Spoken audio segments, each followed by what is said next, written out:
Yeah. Alright, we are now out of ads. Whoops. Yeah, I'm extremely. Oh, I've God. done That's most why of I my forgot to techniques change. through. Oh yeah. That's There we go. That's my general. There Why we go. is Dakota so fucking big? Oh, there we go. Dakota, Everyone was why are you weird. so big?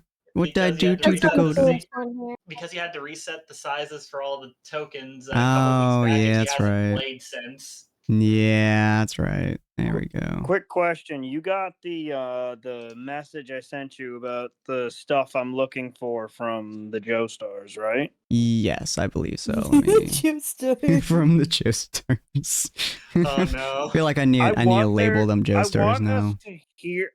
I so badly now want us to hear about the outrageous shit they get into on the side. Oh no! Something else that could be hilarious. Mm-hmm. Make them all monks of the, what was it called? Astral Self, I think it was called. Yep. Yeah. Just simply because that literally just basically gives them stands. Oh, yes. That's beautiful.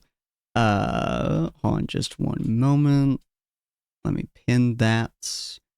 And then I'll do my introduction. There we go. Okay. Now for my intro. Hello and welcome, dear spirits, to the Tables of Tartarus, a chapter of Purgatory Corner. Today I am your storyteller, Sinspeaks, and we shall be continuing the tale of Tyrant's Wrath. Come on in, take a seat, and let your imagination run free. I am here with Ania, Cyril, Gelmar, Dakota, and Rue. Hi. And Sapphire. And Sapphire. Hello. Sorry, No. I stared at Hello. Sapphire's name and said it in my head. Because I was typing players. But if you guys want to know more about each of these characters, including Sapphire's amazing Fey Wanderer Ranger, Rue's Zeal Cleric, Gelmar's Rune Knight Fighter, Dakota's Eldritch Gunslinger Warlock, Cyril's Paladin of the Eldritch Hunt, or Ania's Stars Druid, feel free to, as it says there, type ! insert name here.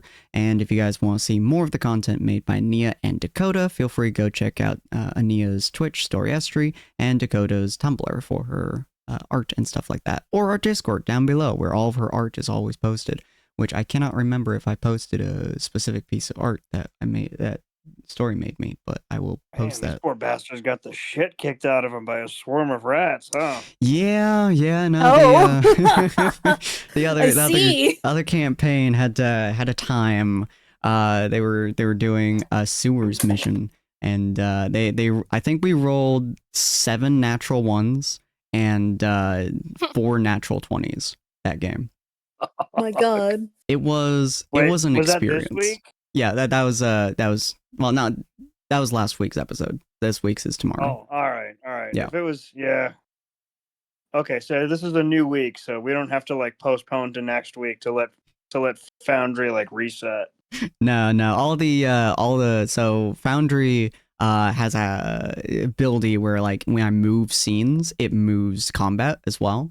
So I can actually like legitimately just like keep everything separate, which is super nice. Oh no, I mean let RNGesus come back from the dead. Yeah. Oh, look, wanna RNGesus roll hates us in one way or another. Cyril is saying that whatever bad juju is happening last week with the stars aligning in the wrong way will not affect us this week. Well, you know, have you seen my luck? Yes, we have. We don't care about your luck. We care about our luck. Yeah, what? Fair enough. Let me just get a couple natural 20s on the board. Yeah. I'm looking at your luck right now. All right, but so for anyone who wasn't here last time, the group is a group of adventurers who like to explore and go on missions in order to mostly get money, but also help people in some cases, mostly just trying not to die in other cases, and generally just explore. Currently, they are on quite a few different missions. If you guys want to see a very, very full recap, feel free to go check out our last week's episode. The lovely Ania did a voice of that, a full recap that I wrote out while I had a stomach bug. So feel free to listen to her lovely, lovely voice. I think that was last week. Yes, that was last week. Okay. Yes, my memory is bad. I legitimately woke up today and entered a collab. So my memory is having a time today. I was like half awake. I'm like, all right, let me do some fucking repo, I guess. And you guys get to hear my dead voice if you listen to that episode. So, but yeah, so you guys were traveling with the band of merchants called the Joes, J-O's specifically. They also called themselves the JoJos. So J-O-J-O's, because a lot of their names end with Joe, or their last names begin with Joe, I should specify. So yeah, like Joseph Jacobs, I believe, or Joseph Jacob, something like that. A lot of different J-O names that I need to write down at some point before I forget them. But you mostly just know them by Joe, Joe 2, Joe 3, and Joe. There's also a couple others. There's like a goblin with them and a dwarf with them, I believe. According to my notes, there was Jojo, John, and Joe John, and they were maybe respectively pink, blue, and green. Yeah, that sounds about right. I appreciate your notes. I would be so lost without your notes. And then there's like 3 others that you guys haven't really got to name of. A half-elf, a goblin, and a dwarf. But they decided to inform you guys after you guys had gotten a whole lot of other information about oh right, I was going to tell Dakota something before I continue. This was a very important statement that Dakota got last episode that will probably affect something or another this episode. Dakota, while everyone else was stepping outside of Grimley's shop, and Cyril was, I believe, seeing the merchant, Ania was getting a voice message, a sending spell message from Alicia, saying the Elven ambassador. Yeah, the elven people who were in the tree were possibly in danger. Rue, I don't think got much. And Galmar got a voice message from his sister.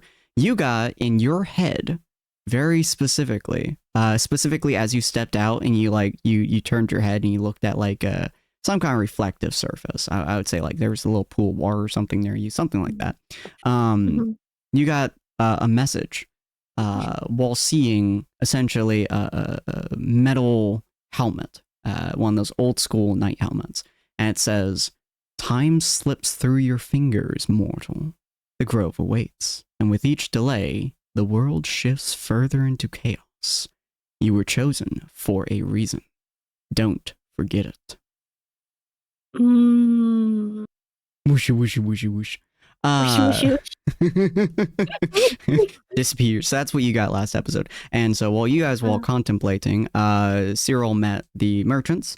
They told him that there was a possible dust supply shipment thing. Mostly it was a area that had a lot of drug involvement and manipulation and organization, stuff like that. And so immediately Cyril just powerhoused his way there, pretty much telling you guys either go on with your mission or join him. Either way, he was doing this shit. So you guys obviously joined him because, he's gonna die. Single-minded focus leads to death. Not always, but sometimes. And you guys arrived with the Joes, the traveling group, who also informed you that they would be able to gain any information that they were able to on the Obsidian the Obsidian Wyverns, which is a group that has stolen Gelmar's sister. And you guys have arrived at these ruins of sorts. Down deep in the ruins, which Ania got to see with her binoculars that Cyril had, you guys got to see that down there is a couple of tents set up. You're not quite sure what exactly is going on down there, but to the best of your knowledge, is a couple of tents which is primarily manufacturing dust, which is a highly volatile, extremely hallucinogenic drug, to the best of your guys' knowledge, that is very secretive to a point where almost no one knows its existence or what it does exactly. Cyril is your only point of knowledge on exactly what it does, to the best of his knowledge. But so far, if I remember correctly, he has not really explained to you guys what this stuff does. Mhm. And another thing Ania saw, which I think Dakota would make note of, is that the encampment is almost entirely comprised of elven kind, high elves, half elves, etc. Mhm. Mm. Yeah, a lot of elves down there, which is very strange because most of the time when you're doing something like secretive or something like hidden to any degree, you generally have mercenaries, which are 90% composed of humans. Humans wander fucking everywhere. So you 9 times out of 10, you can bet if you're going to military, you're going to like a mercenary encampment, it's going to have mostly humans in there. Humans are also the only ones who are so unbelievably stubborn and stupid that they're willing to do literally any job that you give them as long as you give them money. There are a couple other races that, like orcs, for example, who will kind of get close to this marker, but humans, without fail, will always just jump at this opportunity. So it's just become a running theme in most encampments, in most mercenary groups, in most of those circles, that if you need someone for a job, you find a human for it, because they'll either die or they'll get your shit done. So having it entirely made of half elves, wood elves, and high elves is just very, very odd. And you guys are currently standing over the ledge, looking down at the area. If I recall correctly, I think either Sapphire or Rue was with the Joes at their wagon or such, and you guys kind of debating on what you guys were doing. Cyril, you also were going into the Joe's kind of built up area, and they have definitely cheap whiskey. They have more of it than you could possibly bottle. They do have a couple of flasks, but you could also get some from Ania if you would like. You, I would assume, have some kind of pine tar, but they also have like various different types of tars. They have various different types of flammable stuff that they usually use for torches. And then they also have like a lot of different types of powders, from peppers to mashed up herbs to other stuff like that. But they don't really have any jars or anything like that, like not really clay or anything like that. And then, of course, they do have bear traps. Why do they have bear traps? Because they go in the woods. It's the only reason they gave you. Goodness. I'm not even concerned with why. I was just hoping they had them. Yeah, they only have a couple, like 3 or 4 of them. Best of that they decide to tell you is that if they need more than 3 or 4 of them, they aren't making out. They're not? Oh. If you need more than 4 bear traps to kill something, you are not making it out of there alive. But yeah, So yeah. Hmm? So yeah,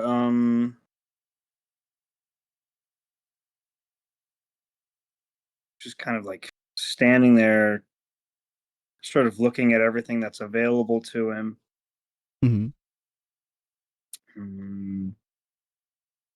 All right, so the pepper bombs are not going to work because there's nothing really to put them in. Yeah. You could technically put them in glass, but I don't know how well that would work. Oh, shit. Thank you. Okay. So yeah, he's gonna get to work on putting together the Molotovs with some pine tar mixed in there, so that the whiskey will thin the tar, but not so much that it's no longer sticky. Mm. And then tie that to the explosive, so that when the Molotov goes off, it's going to immediately light whatever space it hits, light the explosive, and then the pine tar is going to make it difficult to put out. Okay, cool. And I am doing all of this behind the party's backs at this point because nobody has any idea what I'm doing. Cyril's just back there doing Cyril things. I'm sure it's fine. I assume. I know Sapphire's with us. Is Rue also with the Joes then? Or is Rue with like the main party right now? Or do we need to sneak? Then no. Oh yeah, Rue's So staying fair. away. How Yeah. sneaky are She's you? using heavy Stares at armor. her outfit. She kind of shuffles around and everything clinks. Clink, No, clonk, clink, maybe clonk, I'm clink, good. clonk. So it's So Nia Rue getting Gelmar. lessons in warfare from Cyril right now. Oh, she Galmar's just wearing has her what like are you heavy armor doing, as well. Cyril? No Oh my stealth gosh. for me. What was that, Gamma? She listens to. I heard Ania, or I heard someone mention Ania and Galmar and trail off. It's just like, Galmar's in heavy armor as well. He's not good for stealth missions. He can offer All right. runestones with passives, but that's about all he can give. Fair. Okay, I know Gelmar was here talking about the runes at first, so Gelmar was with us. Did Gelmar like leave? I was just figuring out who's like here talking about the mission. I don't know. I think the extent and for what he felt he could offer was the runes again. I don't really Okay. think there was much he could really talk about involving the situation, partially because he's not really sure of the context of anything going on. Fair. Okay. Talking about the spells though. Mhm. I know that Ania had brought up that you could use the what's it called? Augmenting ability, Mhm. its ability stuff. I don't know if you're still thinking about doing that for the people. Mhm. Mm-hmm. Still thinking of that. Mm-hmm. That is on the list of things. Okay. So, Ania would be talking with Dakota and Sapphire about the game plan then. Mm-hmm.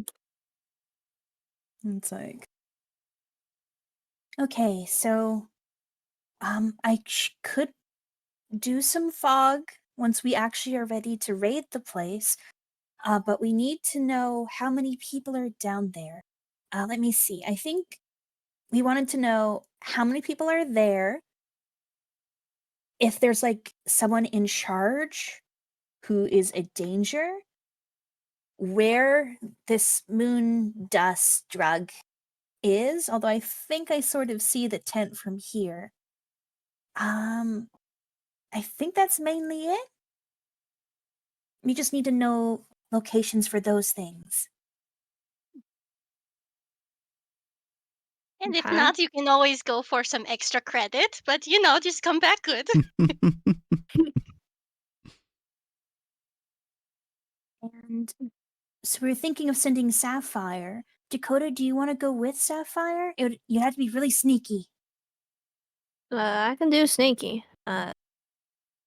Yeah, I think I can.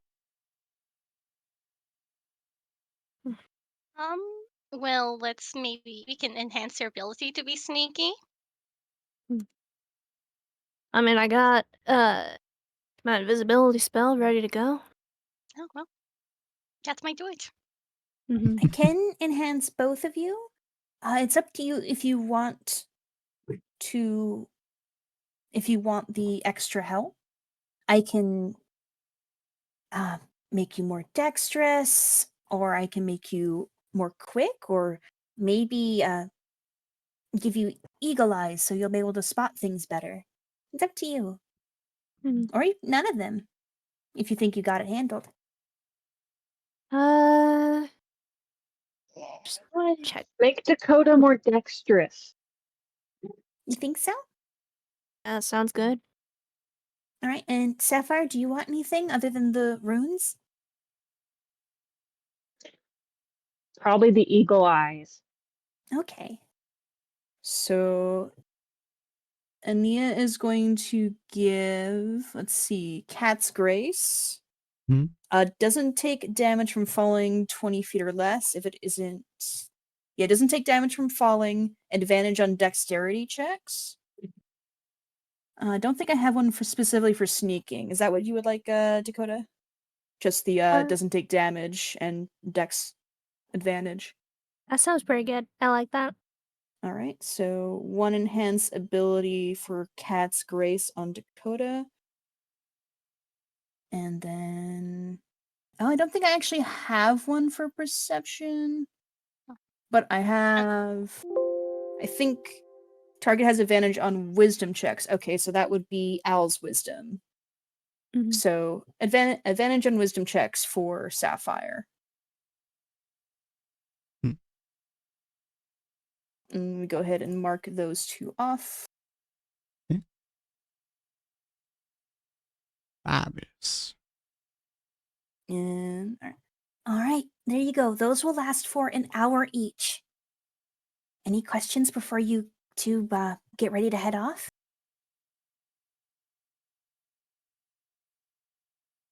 Not that I can call, I think.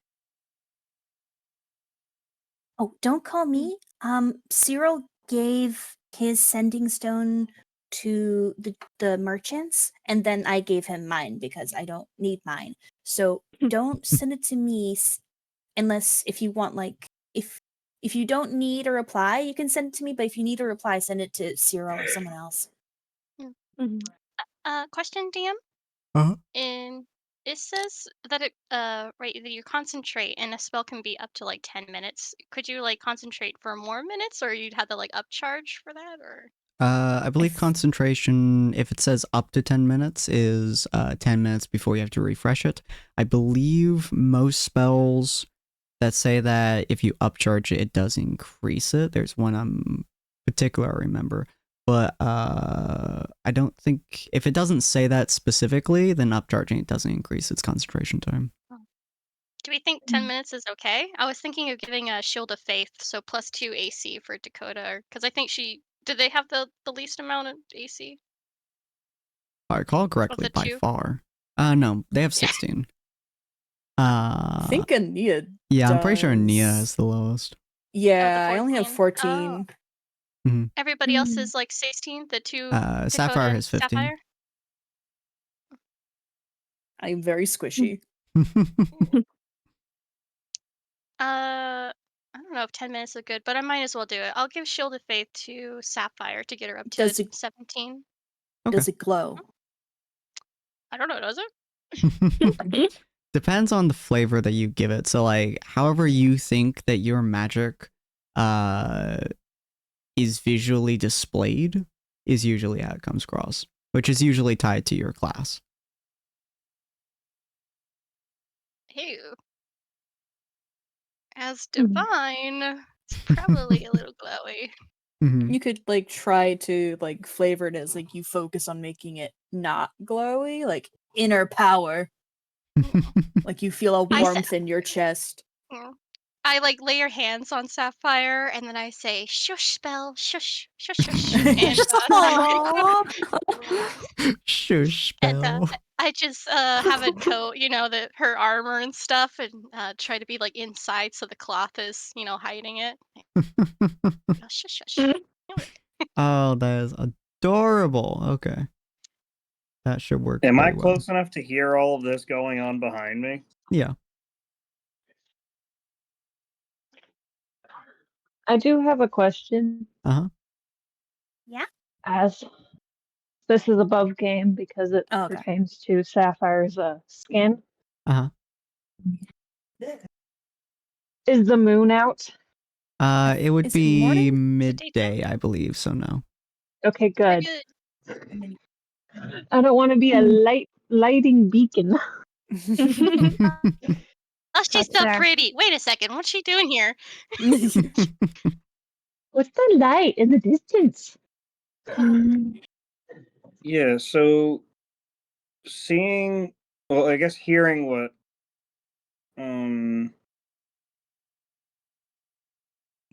Rue is doing for Sapphire, I get up from what I'm doing, sort of wipe the pine tar off on my poncho, and I go over to the two of them. All right, so who's going? Both. I am. And I think Dakota. Okay. don't engage. Just try to figure out what they're doing, what the place looks like. Mm-hmm. And be careful.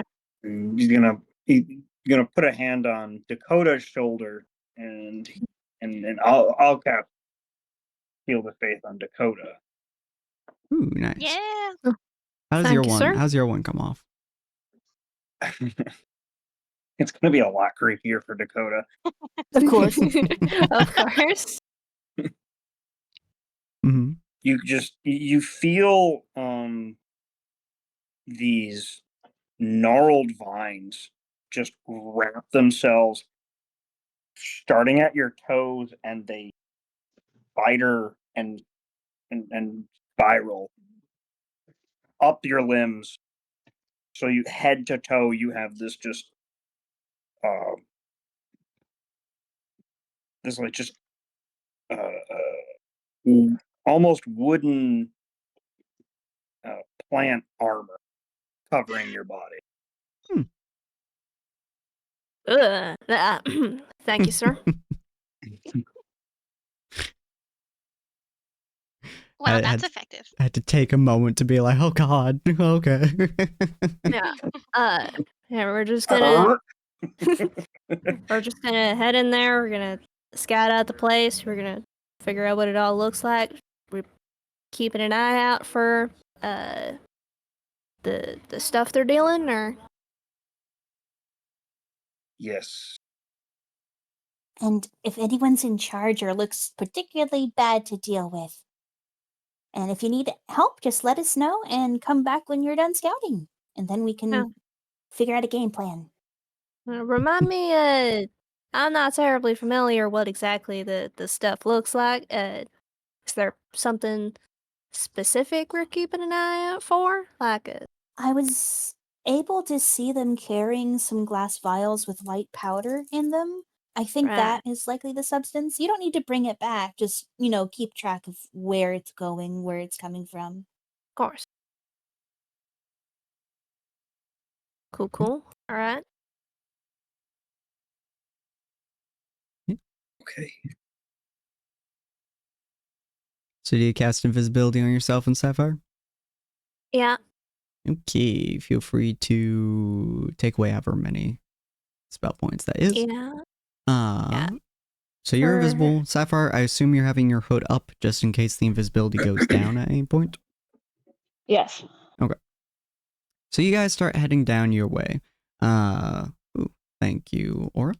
So you guys start heading down your way.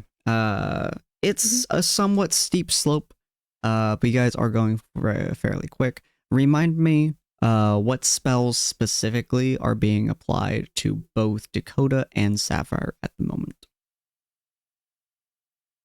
Well, Start with this- Dakota. Yeah, I'll start with Ania. Ania, what spells did you put on them? Okay, so Ania's only cast enhanced ability, one each. Dakota has enhanced dexterity saves. Sapphire has enhanced wisdom saves. Okay. Cyril, you put down a Shield of Faith on Dakota. Mm-hmm. Okay, and Gelmar was the items you gave Sapphire? I gave her 2 of my runes. The Cloud rune, the one that I use to reflect attacks. However, its passives are she has advantage on sleight of hand checks and deception checks. But I also gave her the Storm rune, which grants the passives abilities advantage on intelligence checks, and you cannot be surprised so long as you are conscious. Nice. Intelligence Arcana check specifically. And then Rue, you gave Shield of Faith to Sapphire? Yep. Okay. And Sapphire, are you using Pass Without a Trace? Yeah. Okay. That is so many bonuses. Yeah, I gotta get them decked out. There are Man, people. They're just the squishy little guys. Jesus. Just double Can't checking. send them it's a away without their building. backpack and their lunchbox all ready to go. Good lord. It's first Yeah, day just of advantage. kindergarten. I hope they Oh, don't we're- realize I'm freaking tall 7-foot orange dragon. Yeah, we're like all Jesus. crying Well, at the doorway as you You're leave for the kind of bus. wearing camouflage armor at this point. A little bit. All right, so you Was guys gonna start heading say- down. You and Sapphire are both completely invisible. Sapphire has the hood up, which gives everyone disadvantage on perception checks if they can see her. And also Pass Without Trace gives you, I believe, just a flat +10 to your stealth checks, if I recall correctly. Dang. Yeah, +10 to your stealth checks. You cannot be tracked except by magical means, and you leave behind no tracks or other traces of its passage for 1 hour, depending on how you use it. Okay. And it's every creature within 30 feet of her. So also, Dakota leaves no tracks. They cannot be tracked except by magical means, and they have a +10 to hiding. Wow. Yeah. So just because Okay. I That's a great really, spell, really isn't want to it? see the number here, both of you feel free to roll me a stealth check with your regular bonuses plus 10 to both of them. And And anyone who's invisible also gets advantage on those. yeah, so both of you roll your stealth checks plus 10 with advantage. With advantage. And stealth is No way. Stealth is dexterity, so Dakota gets a bonus. Oh. Hold on, let me just double check that. So that's double advantage. Jeez, that's Double. another +2, I believe. Let me just double check that real quick. Advantage on, yeah, dexterity. Oh yeah, dexterity checks. Yeah, because this is a check, not a save. Yeah, so you gain a +2 to that as well. So even with a fucking 9 on the die, you get a 28. And Sapphire gets a 36. Boom. Which I believe currently is the highest roll that we've had in the series, if I recall correctly. Not only that, but it was from a natural 20, so Was that a natural? Oh my god, that was a natural 20. Holy shit. Yeah, Sapphire's don't so come fine. against me with my stealth checks. Come on. Jesus Christ. Fucking Not even Dakota Christ. knows where she went. Yeah, no, you I've completely lost her. straight up disappear. Like there's you. So Dakota makes you invisible, and with that, Dakota is able to tell your exact position at any point in time with his invisibility, and is able to turn it off at will, effectively. However, even with the ability to legitimately tell where you are at nearly any point in time, Dakota still doesn't know where you went. It's such a Dakota moment, actually. Every time that Dakota gets like a general gist of your location, you're gone. You move so stealthily that your teammate who is tracking you cannot track you. So you both head down into this area. Dakota, you are not quite as stealthy, but still pretty goddamn stealthy. As you head down here and you start, you both get roughly to the entrance of this ruins. Is there anything you guys are doing before you get to the ruins themselves? You guys have probably a good maybe 5 minutes of walking, depending on how fast you guys walk or run. I'm gonna put on a true strike. All right, fair enough. That will make your gun glow. I'm invisible. Another thing I should probably mention, Dakota, and you would definitely know this. Mhm. If you cast a spell while you have invisibility active, specifically the standard invisibility spell, it breaks invisibility. Wait, so that applies to cantrips too? God, Yep. If you cast a spell or make an Yeah, attack, it cast will a break spell the or spell. attacks.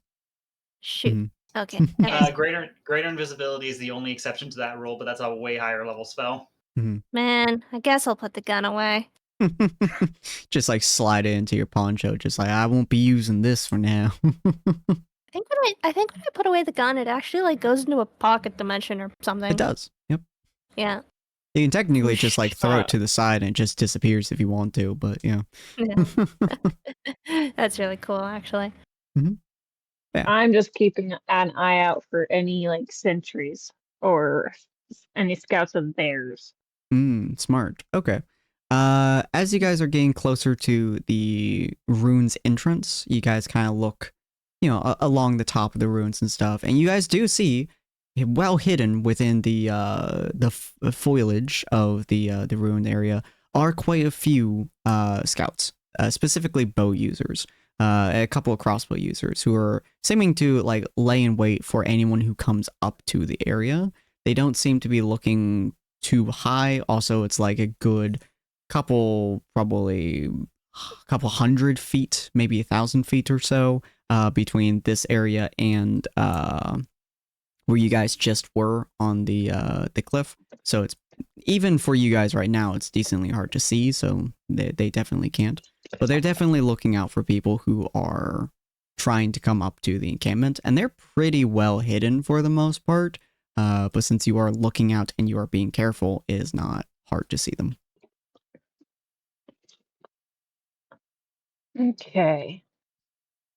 I'm gonna climb the nearest tree and try and get as close as I can to incapacitate / maybe kill, depending on which comes first. Interesting. Okay. So you climb up one of the trees. Dakota, you vaguely know that she's doing this. You see her for a second, she's gone. You see her for another second, she's gone. She's going up the tree, she's gone. You're having a hard time keeping track of her. But you head up this tree, and you more or less get onto the I suppose railings of the ruins. And let's see, is it just a regular attack, or is it about the invisibility?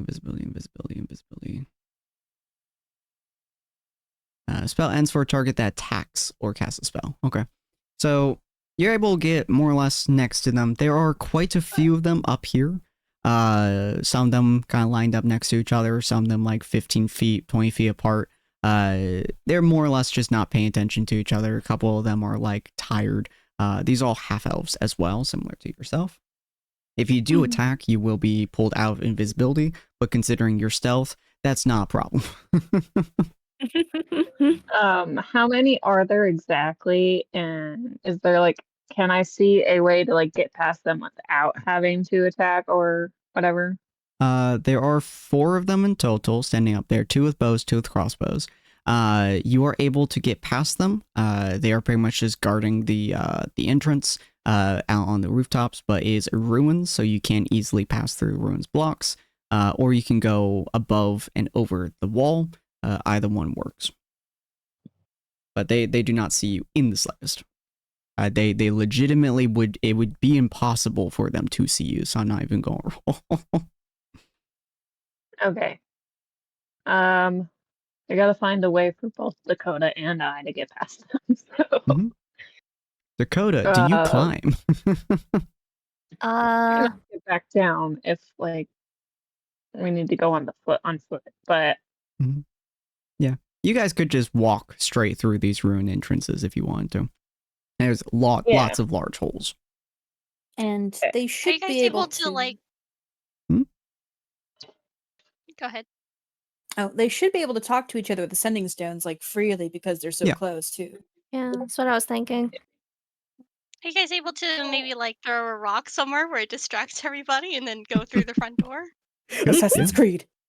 Yeah. That would work when our invisibility's done with. When they can't, like, they can actually see us. Do you have to play with that tin right there? Yeah. Yeah. All right, so I'll let Dakota know how many sentries they have posted. Okay. Right. Okay. Any specific thoughts on how we get in, or We're invisible. We could just walk in. that's fair. Cole looks at himself. All right, I've used that. Cute.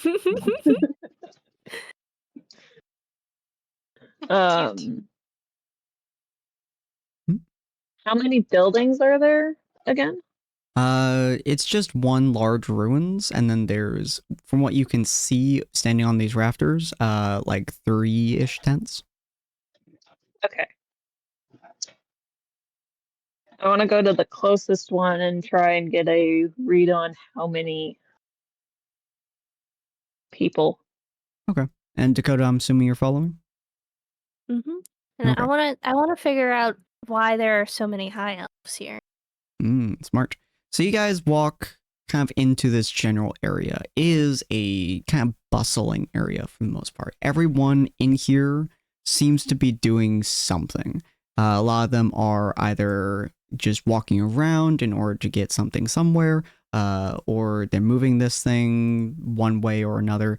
You guys see a lot of people holding a lot of jars and glass bottles and stuff like that. And there are various different forms of these, this white powder. Some of it is almost liquefied, very cloudy water almost. Other ones is like, you know, very, very grainy dust and stuff like that. You assume that this is probably the drug that everyone was talking about so far, especially based on seeing Joe pull out a vial of it as well.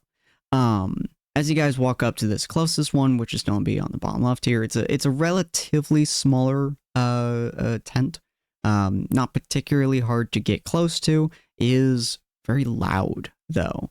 You get hear a lot of people talking to each other. They're all speaking Elvish, which I believe both of you know. Yes. Oh yeah, and fucking Sapphire knows like every language. Yes. I know like 6 languages or something like that. Except for Orcish. Everything but Orcish. Only one person in the entirety of the 12 people I have in both campaigns knows Orcish. Okay, there's room for me to learn more. Oh yeah. But you guys are just hearing them speak in Elvish, and for the sake of the viewers, I'm just gonna say in plain English and not do an accent or anything like that. Save your guys' ears. We want you to speak Elvish. It is the black speech, which I will not utter here. Rock, knock, shock, shock, shock. You're the Lord of the Rings Elvish, bro.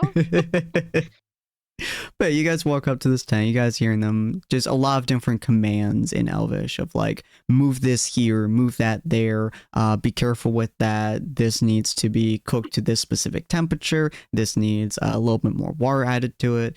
You guys can probably hear around 6 people in this tent, and they're all talking to each other in extremely fast-paced Elvish. Dakota, remind me, how good is your Elvish? I'd say my Elvish is actually pretty good. Okay. Cause I was raised there, effectively.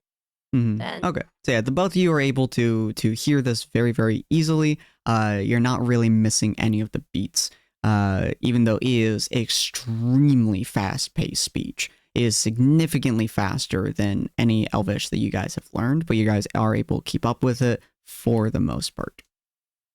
yeah, I feel like Dakota's Elvish is probably as good as his common, if not possibly better, but I wouldn't know that. Fair. Definitely better than Chronic. All right.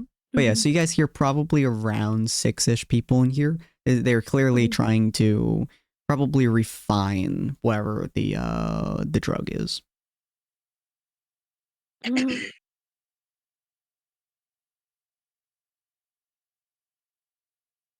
would you guys like to do? Is it possible to tell how many are there without entering the tent? Not easily. Considering, let's roll me a perception check. Okay. And both of you have guys advantage. can either whoever has the highest perception, or you guys can use advantage. Sapphire has advantage on perception right now. Oh, that's true. Dakota, you can give her +2 if you want to. Oh yeah, I'll do that. Okay, Wow. so roll roll perception with advantage +2. Okay. Jesus. I grant you my eyes. You can just feel Nia's eyes over your shoulder. Oh Alright. yeah, let's heck and go, man. Jeez, 23. That advantage was severely needed. 4 and 17.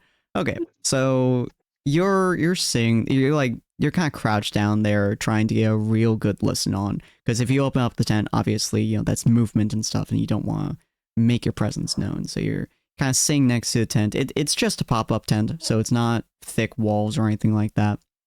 So you're just listening and trying to more or less decode the tones of the voices, which in Elvish is much harder than Common. Most people in Common have like vocal tendencies that they tend to do. Elvish tends to take a lot of it out. It's a little bit more flowery, but it takes away a lot of the verbal connotations with a lot of things. So it's a little bit harder to tell who's who when they're speaking Elvish. Everyone just kind of sounds higher, I suppose. It's a very, very commanding language. You can tell there's about 6 people in there. There's anywhere between 5 and 7, but you're not entirely sure. 2 of them sound very, very similar.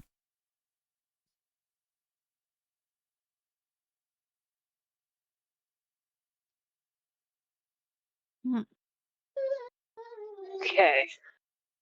I'm assuming the entrance is like closed, so I'd have to lift up the flap to even go in. Yeah. Which you would Okay. be able to do relatively easily, but you don't know if anyone's looking at it or anything like that. Exactly, yeah. Do they have anything in the tent? Maybe you could use, like, if they have like stuff in front, of a flap, like boxes set up, then you'd be able to open the flap and get right behind them or something. Yeah. Yeah, but I don't have X-ray vision to see. Oh, I have no way of knowing what's inside that tent that's without true. opening the tent. Oh, sad face. Um,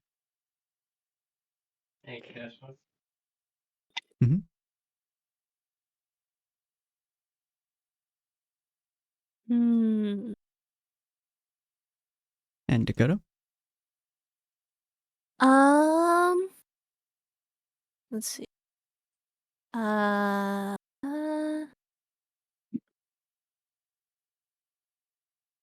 Don't Um, know.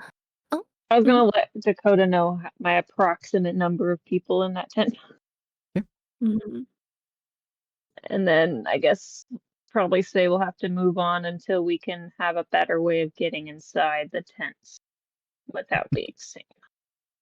Okay. All right. Cool. So As you guys Flash kind of... bomb in the asleep. tent. Huh? Yeah. Oh, nothing. Okay. As you kind of move around the side of the tent to a degree, you do see there's about 4 or so people wandering around the middle area. They seem to be passing ingredients or passing items back and forth between these tents. The one on the top right, everyone comes out of there, seems to have some kind of weird liquid, and they go over to the main tent in the middle. Out near the front of the tent you guys were just at.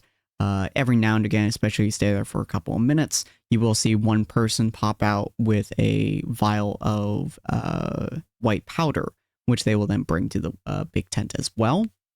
Although, weirdly enough, not a whole lot seems to come out of the big tent. Looks like the big one's where all the action's happening. Where does the stuff Or even at come least from? where they're storing it. Yeah. Okay. Before we go to the big tent, I want to check out the other tent to see how many people are there. Okay. Yeah. Hopefully. So you kind of walk over there. You do know they do come out of the tent every now and again. If you do go into the tent every now and again, so you can wait for them to just open the flap and then just like try to judge how many are in there in the short period of time the flap is open, or you can sit there and listen for a couple of minutes to try to tell how many there are verbally. I'll sit and listen and wait for an opening, Okay. and then try and get a good look. Cool. Let me roll a luck check. Might even be able to sneak in if we get lucky in Ooh, that time. very good luck. Okay, so roll me a perception check again real quick. Same thing as last time, advantage +2. Okay.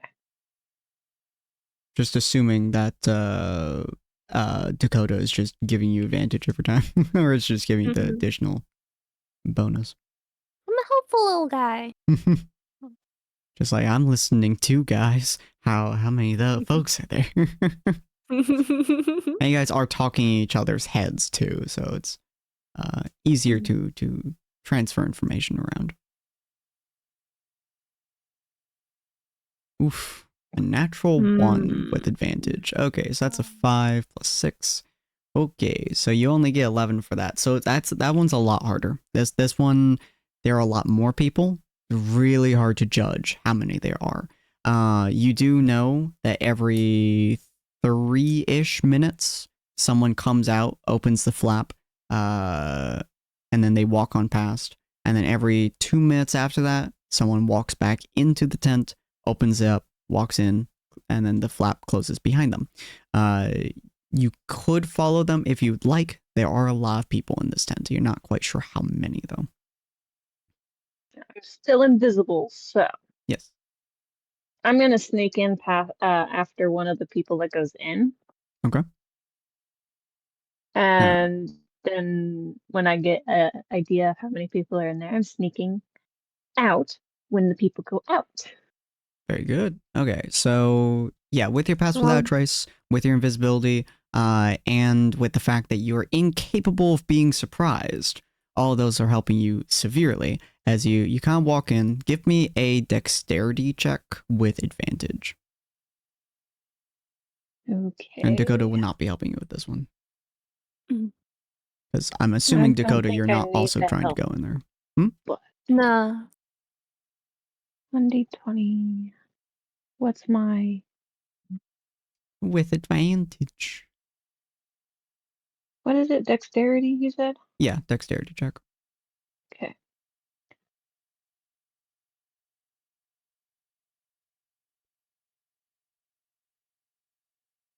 Damn.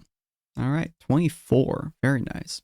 So with all the different bonuses that you have, with all the different movements that you have, with the ability to be surprised, you just gracefully slide your way into the tent. The flap is open for maybe a couple seconds. The wind kind of hits it a little bit, and you move with the wind to basically pass your way into the tent. You almost hit a couple of people, but you basically just slide around them, almost like a snake of sorts, as you're just like sliding through the area. You're looking around. It is definitely a production area. Most of them are wearing some form of mask, so I'm assuming you like pull up your shirt or whatever to cover your face as you notice this. Is that fair? I'm sorry, I zoned out for a second there. I missed half of what you just said. You're fine. You basically slide in like more or less with the wind, and you see a lot of people, a lot of high elves specifically with masks on, and I assume you pull up your shirt to account for those. Yes. Okay. As you do so,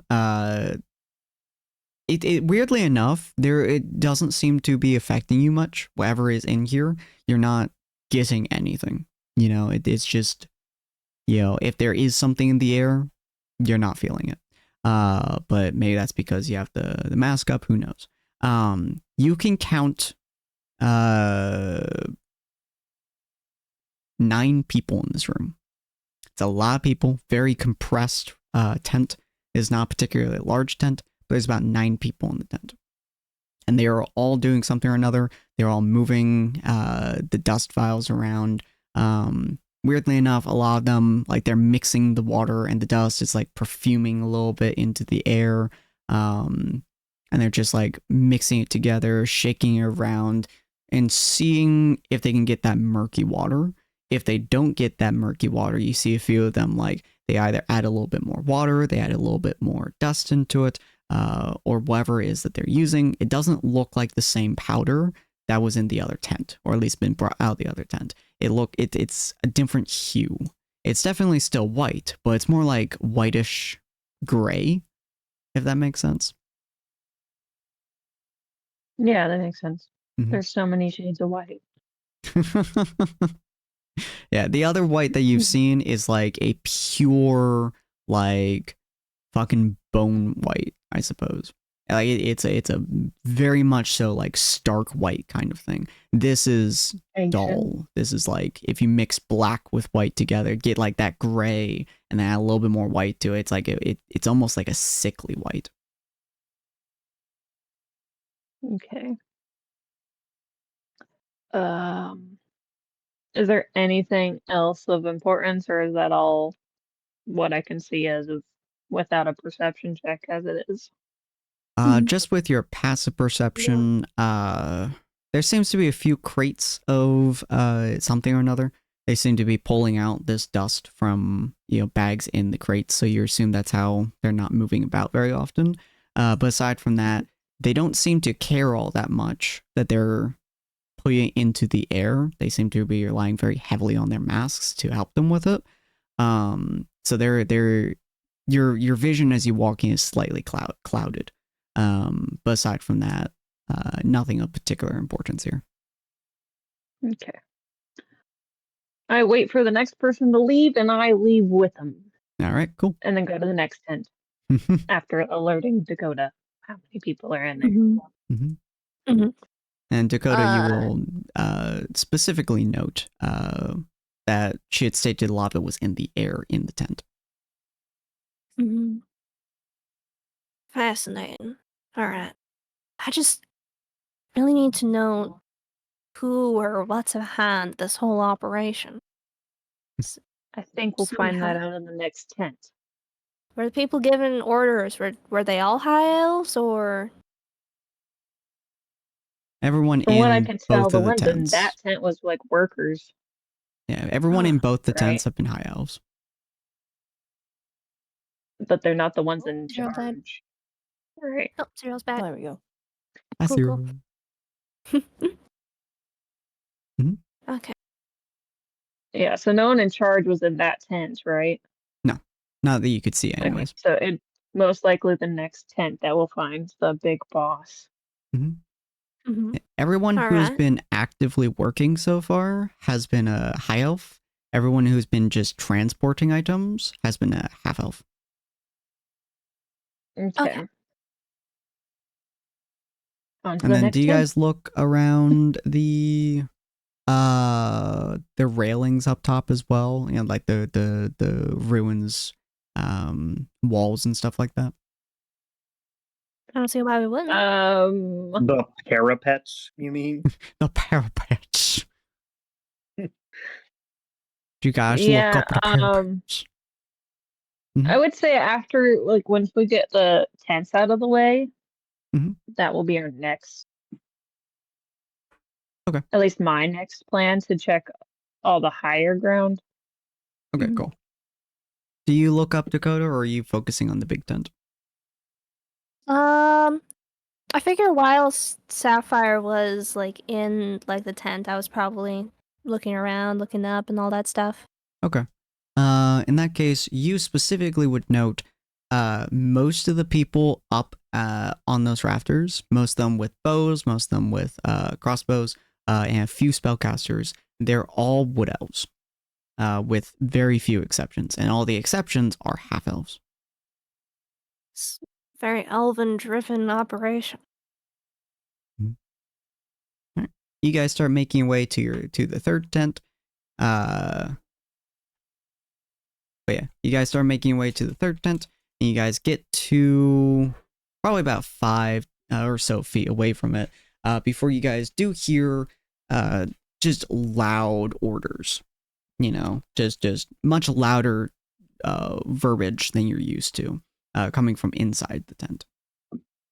Mhm.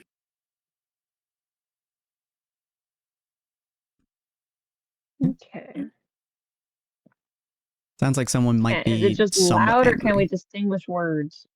It seems to be someone being very angry. Roll me, I would say, just a perception with advantage.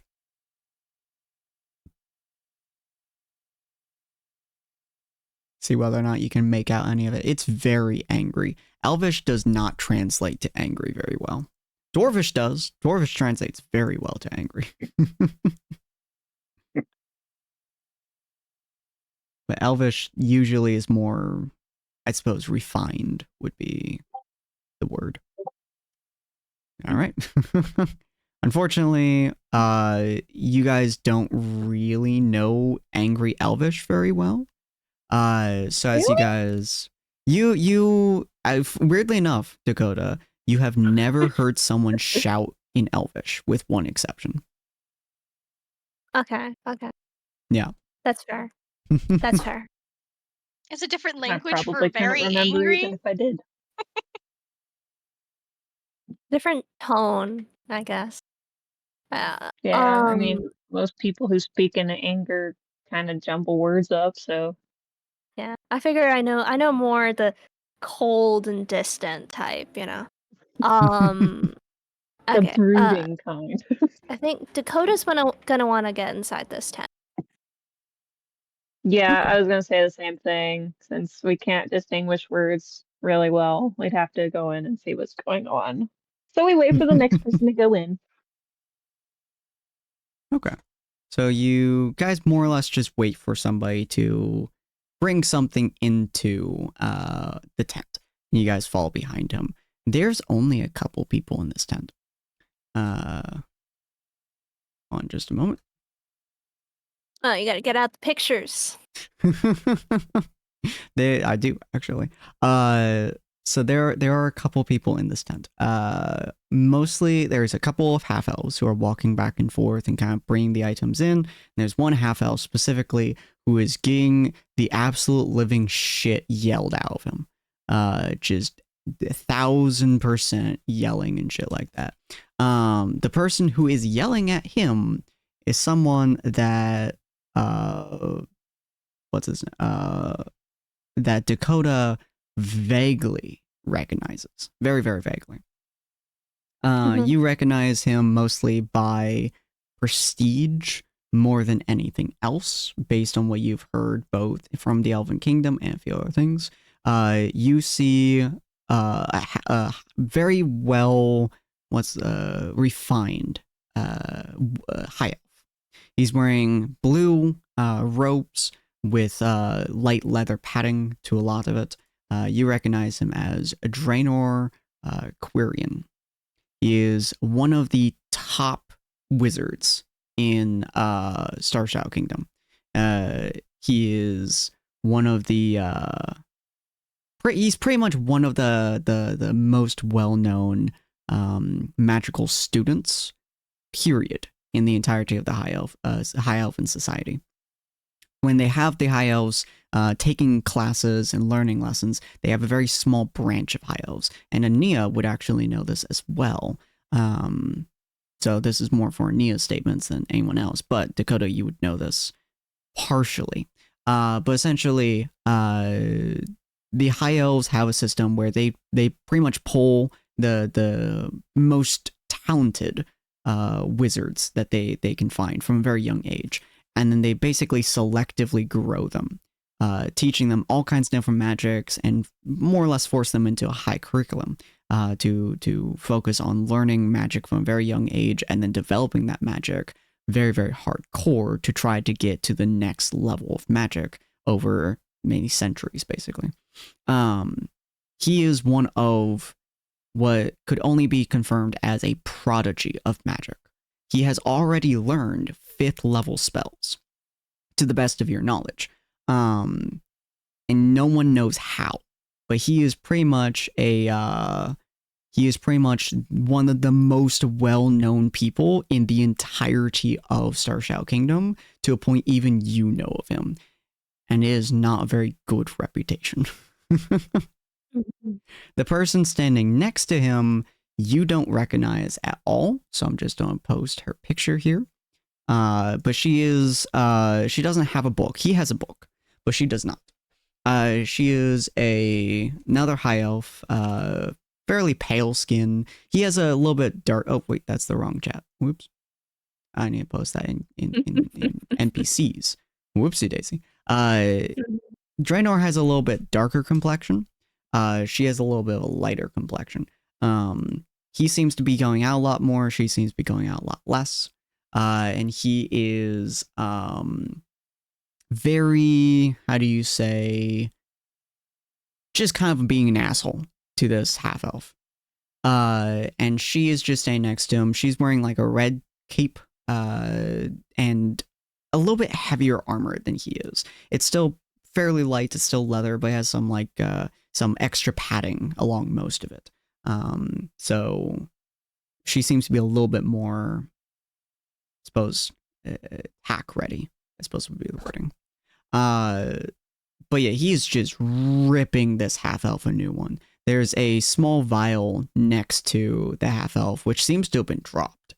Not shattered, but just dropped on the ground. And Draenor is just ripping him a new one, being like, you can't fucking drop this shit. I swear to all that is holy, if I see you mess up one more time, I will personally lightning bolt you until you scream. And the dude is just pale as shit. There's just pure fear running through this man's veins. That's pretty much what you guys walk into. Obviously, they can't see you or anything like that. Yeah. Okay, anything else, like crates of whatever? Because everybody's been bringing the drugs in this tent. There seems to be a couple of crates with open tops. They seem to be layering down the vials and then layering it with like hay in order to make it so it's compact and won't move, essentially. Okay. Only a couple? That seems really strange. Yeah, like maybe 2-3 crates so far.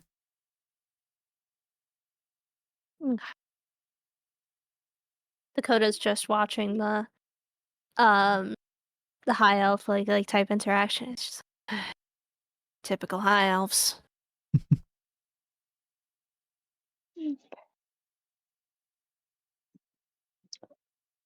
Well, I think we've got all we need from the tents. Maybe there's more people and more things we can find outside of the tents. Yes. Did you see anybody while I was in the other tents? Yeah, because you didn't come with me, did you? No. Right, yeah. I just saw who I think might be leading this operation. Big high elf wizard type fellow. Oh, I saw that guy. I was in that tent. I'm talking about the little tent. She means the right. rafters and stuff. Yeah, when you were Okay. outside, essentially keeping watch. Okay, yeah, now I trying to get the layout of everything in my head. Yeah, that makes sense. Did I see anything? You saw the guys with bows and crossbows. Right. You saw they were Up in all wood elves, specifically. Lots of wood elves. Bows watching everything. You know how many exactly? We're trying to get a number of how many people are here so our team doesn't get ambushed. You only Dakota's saw like a corner or two. Roll me an intelligence check. This one's gonna be hard, Cinny. This one's gonna be hard. Oh my god, never mind. Yeah. Not so hard at all. I was so watching. difficult. Yeah, that's the I have most no idea difficult what it roll was. I have ever seen. As you know, It's about high elves. that you I was know what, watching. I have to give it to you. I have to give it to you, Dakota. That is truly a very difficult roll.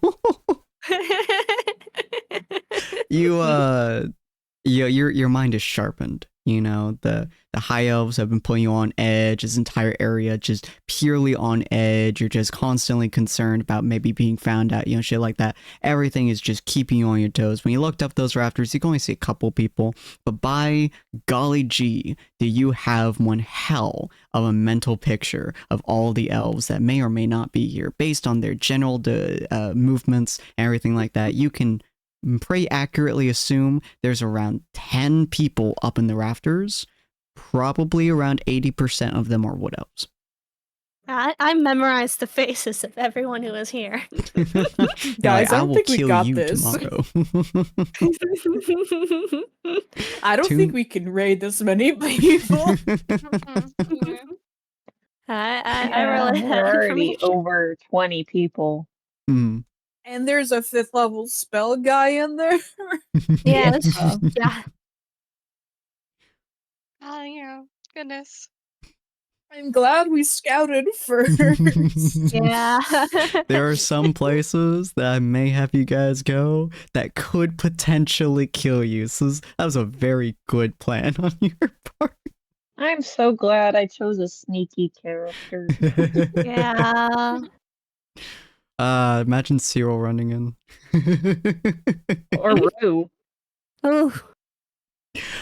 But yeah, you guys are in, you know, the tent, kind of exchanging information in your heads at this point. Is motherfuckers just running this guy ragged. The tent is around, I would say, 20 feet long and about 10 to 15 feet deep. If that makes sense. Or wide, I should say. Yeah, 20 feet long, 10, 15 feet wide. I would say Draenor is kind of in the middle-ish, and the guy, the half-elf that he is just tearing into is only a couple feet from him, which is only a couple feet from the entrance. So you guys kind of walk in. Yeah, he's still going. Yeah. No, he's been going for like a solid 3 minutes now. Poor guy.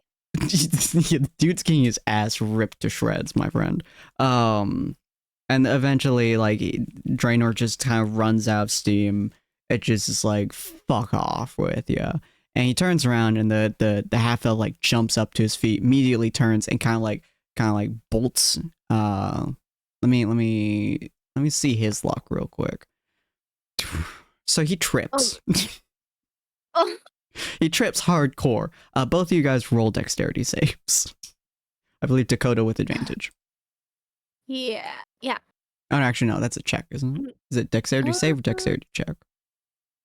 It depends. How hard this guy trip? It's gonna be a save. But the spell, I believe, affects checks. Enhanceability. I think it's only dexterity checks. Yeah. So both of you guys roll dexterity saves. Just a flat dexterity save. Oh man. I instantly die. I vaporize. So he turns around, he like fucking bolts it to the entrance as Dakota kind of like, you know, you're stepping through, you kind of step to the side a little bit, trying to like, you know, listening to this guy running ragged, and kind of standing there, kind of talking to Sapphire a bit. He turns, he trips, and he slams his entire body full force into your chest frame. This man is a half elf, so he's about 5'8" or so, probably around 140, 150 pounds. And he turns, he runs, you see him slip a little bit on the ground, you see him like trip, he's like, oh, whoa, shit, and he like fucking bodies you. Oh no. Absolutely, he bodies you, he slams you into the ground, like his breath is gone, your breath is gone. Roll me a constitution saving throw for your concentration. Oh, did they already have Dakota's the one that had the Yeah, dex he's save? the one with the invisibility. Dakota. Misty step, Dakota, Misty step please. out. God, Dakota. What's going on? I I'm wasted sending a all my message luck to on that Cyril. intelligence check. Oh, they didn't have advantage? The advantage dex? They did not, because it was a check, not a save. And then this one is Constitution. We got a Misty step out of here. So They don't know Sapphire. Oh wait, no, they might know Sapphire. yeah, no, Sapphire's Sapphire's invisibility drops as well at the same time. So what happens is, and I will be having you guys roll a initiative to see whether or not you can disappear before he turns around. There's also someone else who is currently looking at you guys. So Misty step. we'll see how this goes. Oh, So no. he turns, the half elf turns, he runs, he trips, he bodies the fuck out of you. He hits you full body force, slamming into the ground. Now, if you were a regular Dragonborn, this would do fuck all to you. Unfortunately, you are not. you are the weight of a tiny bean. So when he full body slams you, he's slamming into you with twice your body size force. So you both hit the ground, and he's now pinning you to the ground by accident. He's like, fuck, what the hell? And as he does that, your invisibility drops. You can't focus. Your invisibility drops in that exact second. Roll me initiative, man. Dakota and Sapphire, really quick. Oh, jeez. Frick, where's my initiative? 'Cause I want You to gotta get see it. Oh. how Is that it? quickly you guys can do this. Should be next to your strength. Regular flat. Yeah, just your initiative. So that's 11. Okay. There's no combat encounter, and you're currently viewed scene. Oh, can you not do No. that without combat encounter? Okay, well, what are your To be fair, bonuses? there's no What is tokens your revealed either. dexterity check? Yeah, initiative's a dexterity roll. Yeah, let's just do a flat dexterity roll. Okay, not bad at all. So I'm going to roll his horrible. dexterity check. Come on, give me the good stuff. We'll do that. I mean, give me the bad stuff specifically. Okay. Okay. That's pretty Huh? okay. And then we'll roll her dexterity check. That matches Dakota, but Dakota has a higher. Actually, that matches Sapphire. But I believe Sapphire has a slightly higher dex. Okay, so if you guys would like to, both of you guys can Misty Step. Sapphire, they have disadvantage on perception because of Sapphire's thing. So they're going to roll their perception check. Which would be a wisdom, which would be that, and then they would be proficient. So that's a yes. And then their disadvantage roll. Okay, so that's a 15. So Sapphire, you have to roll a stealth above a 15. You can do it. I believe in you. You got above 30, man. Now, you do lose your invisibility, but you do have Pass Without a Trace. So you do get plus 10. I believe that is your only thing. You cannot be surprised, which is why you have this moment. The moment this motherfucker tripped, you were like, I need to be hidden. So, yeah, just a plus 10 to your stealth. And you have to get above a 15. Oh my god. Yes. Got Yes. 15 on That's the number. 31. That's twice a 15. That is literally like twice a 15. Oh, That's boy. a 31. Okay. So in this my God. exact moment in time, what happens is the guy bodies Dakota, tackles him to the floor, slams him down, knocks the breath out of both of you.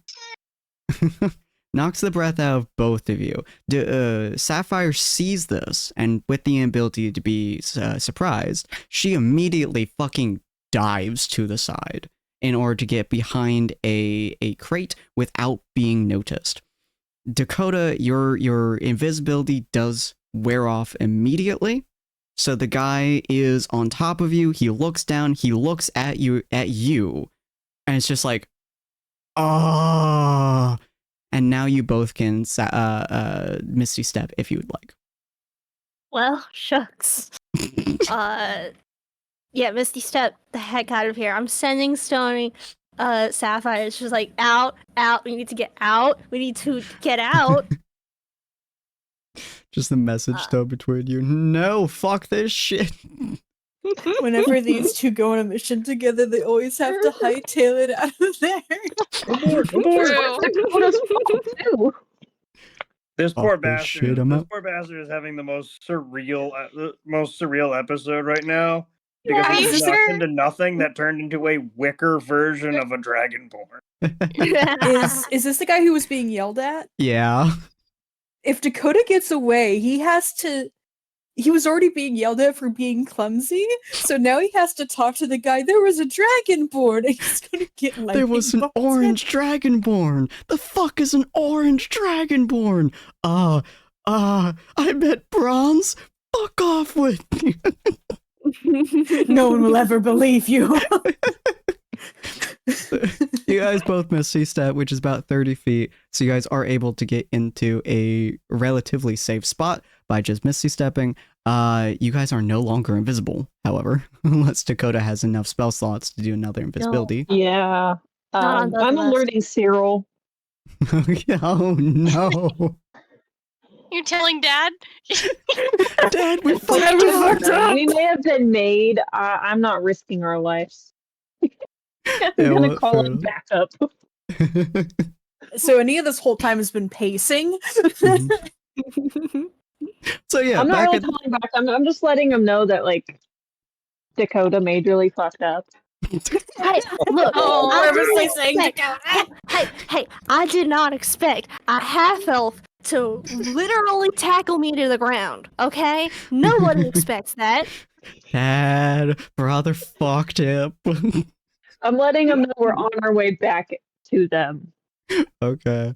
So yeah, you guys kind of Misty Step out of the way. You guys fucking hide as much as possible. And couple minutes pass by as you send that message to Cyril as we move over to that group. Cyril, you get a message from Sapphire. Sapphire, what do you say to Cyril? All hell might be breaking loose. Okay, well, you didn't have to phrase it like that. May have been caught on our Vaguely. way back. Shit hit the fan and we're right in the blades. but not like caught, or else it's gonna be a different thing that we're gonna be. Yeah, so Cyril, you Probably hear doing. that in your head.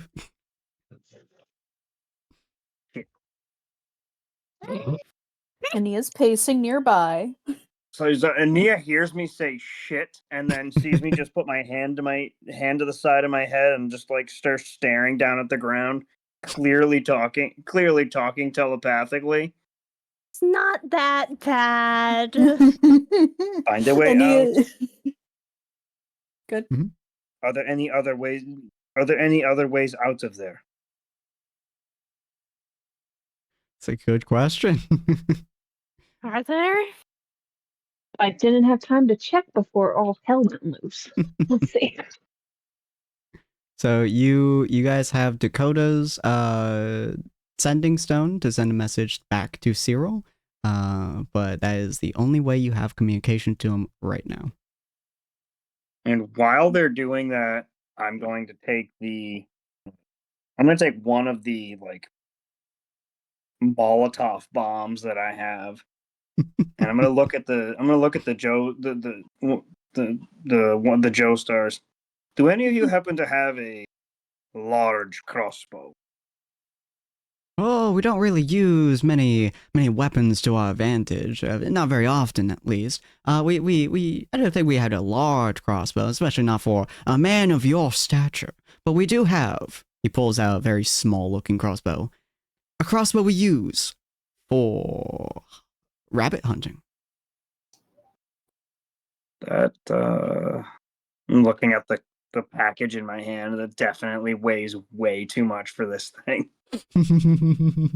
Ania's gonna come over and investigate while she's thinking. Mhm. And let me just check something really quick. I have warding wind, but I don't think it's fast enough to sling something. Do you think we'd be able to just throw it if we Oh, work wait. together? Gelmar says, looking towards Cyril. We could definitely throw these. It's entirely possible to throw them. I was just hoping to have something that I could throw it a little further with.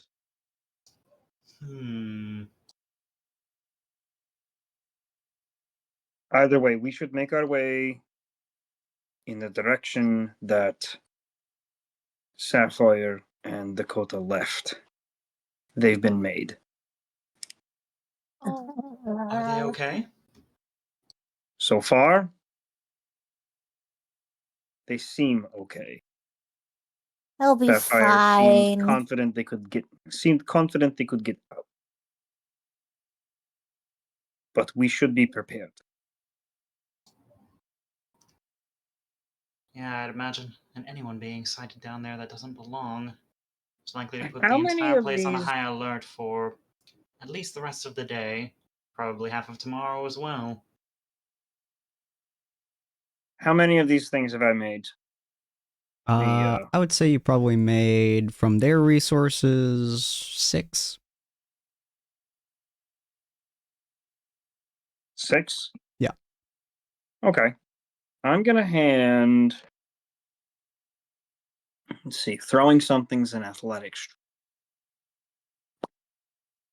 It's a strength thing. I'm gonna hand 2 each to Galmar and Aru, and 2 more to myself. Okay.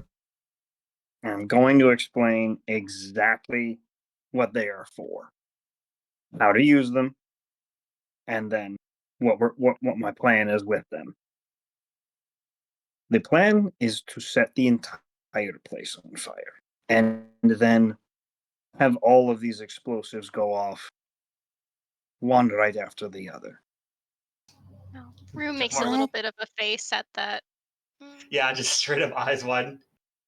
I don't believe all the people down there are necessarily. That doesn't I leave know any they're not goods for the. exactly. I know that it's not exactly. I know they're not exactly innocent, but it still feels wrong to just burn the place to the ground. Maybe, yeah, we could. No, Huh? this is the most right. mm, This is the Don't These most. know.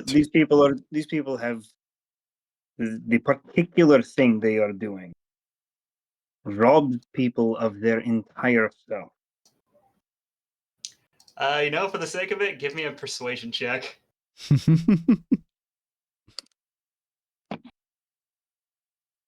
I desire the natural one.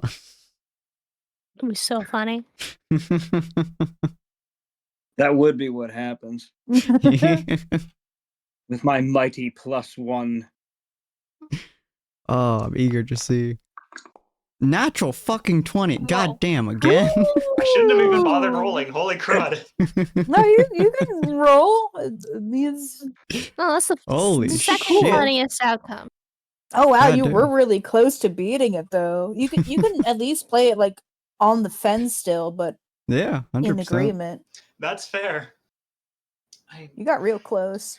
I suppose we can't exactly allow whatever it is they're doing down there to go on. What exactly do these drugs even do?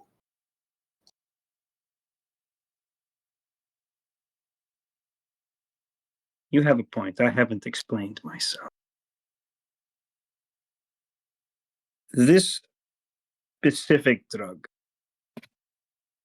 is a powerful hallucinogen. As in, it screws with people's perceptions?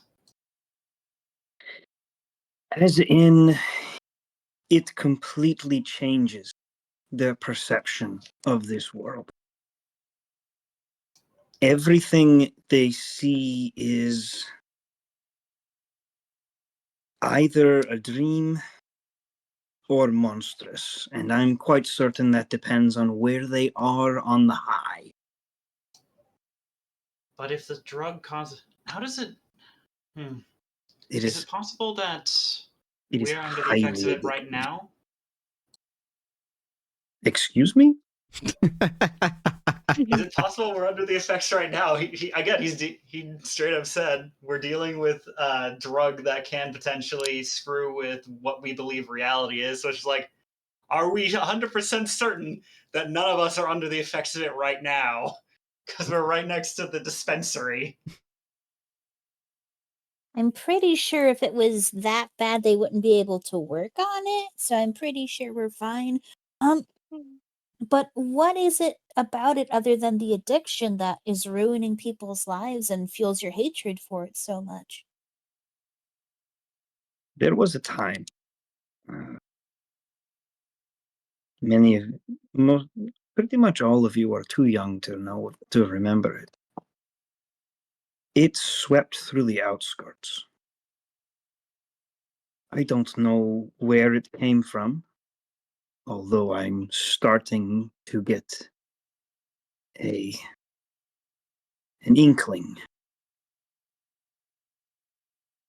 But it showed up in force. The outskirts were not always even as kind as they are now. And during that time, we were all looking for a way to forget. This did that. The problem was that you only needed one dose to be hooked.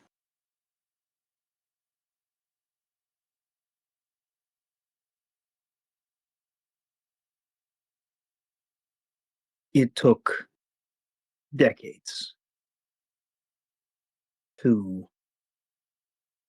even gain any kind of ground on it. The hospitals in Technopolis were packed with addicts overcoming the addiction. Friends didn't even recognize each other. Husbands didn't recognize their wives. Parents didn't recognize their children when they were under this spell, basically.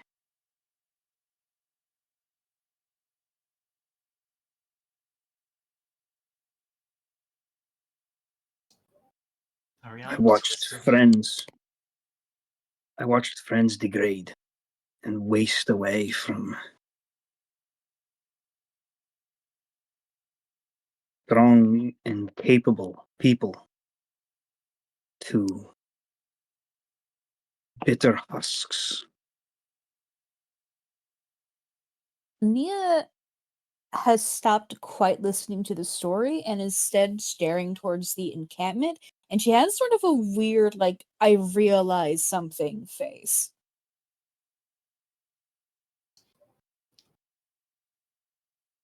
But she doesn't say anything. We Yelmar sent just for like, aid. sorry.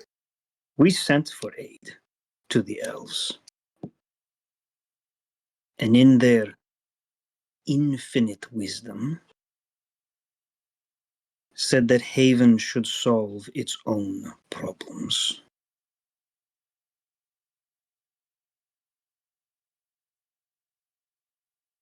Based on what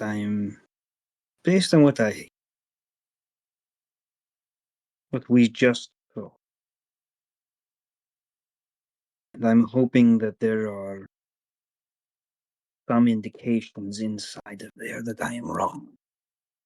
You think they did it on purpose to Haven? Yes. And they've been laughing at me the entire time.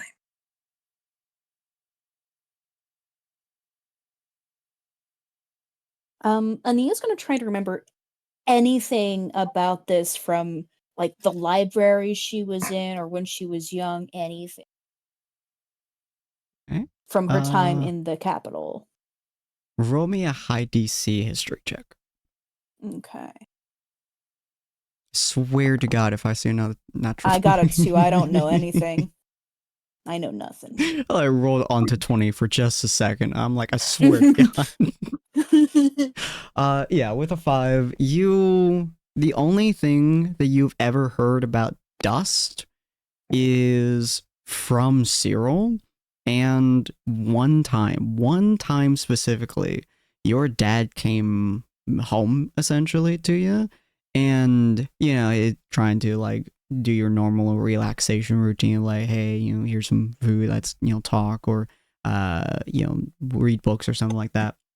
He had mentioned something along the lines of like, there's like dust in the air or something of that sort. You have a very hard time recalling the specific wording, but you recall something along the lines of like dust in the air. Okay, got it.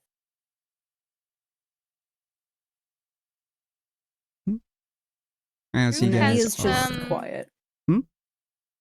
Rue has it's a pensive look on her face, but her brows are furrowed and she looks really sad at the things, the situation. Can we wait until Sapphire? I mean, we'll have to wait until Sapphire and Dakota come back. We can ask them more about the situation before we decide. Yes, I do intend to wait for them to get back. I am just making sure we are prepared in case we need to make a fiery escape. What were you saying, Rue?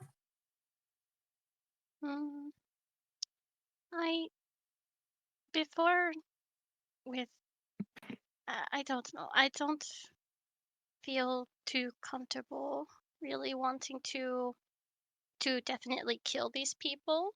I would definitely like to, at least apprehend them if that was the case.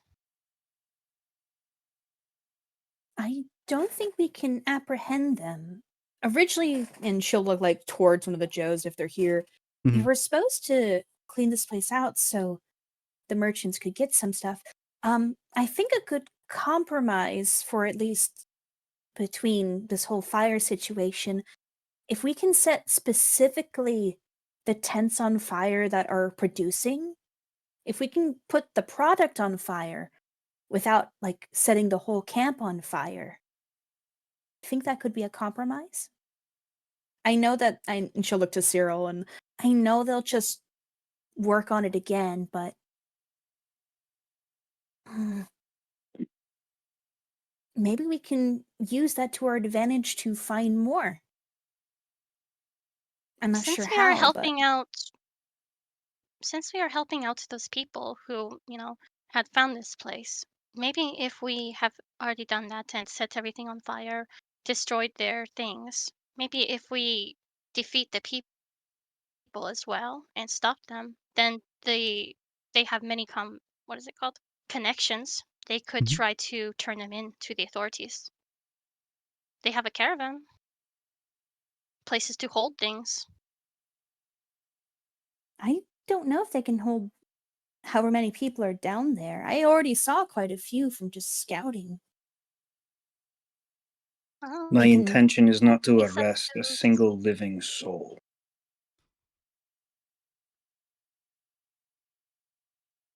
I've done this only once before. And with enough people, I was able to burn down the manufacturing facility. That was the windmill incident you heard me speak of to Roderick. We bolted the doors, lit the place on fire, and killed everyone that tried to escape. This, right here, he holds up the bundle. This is war. And I intend to win it.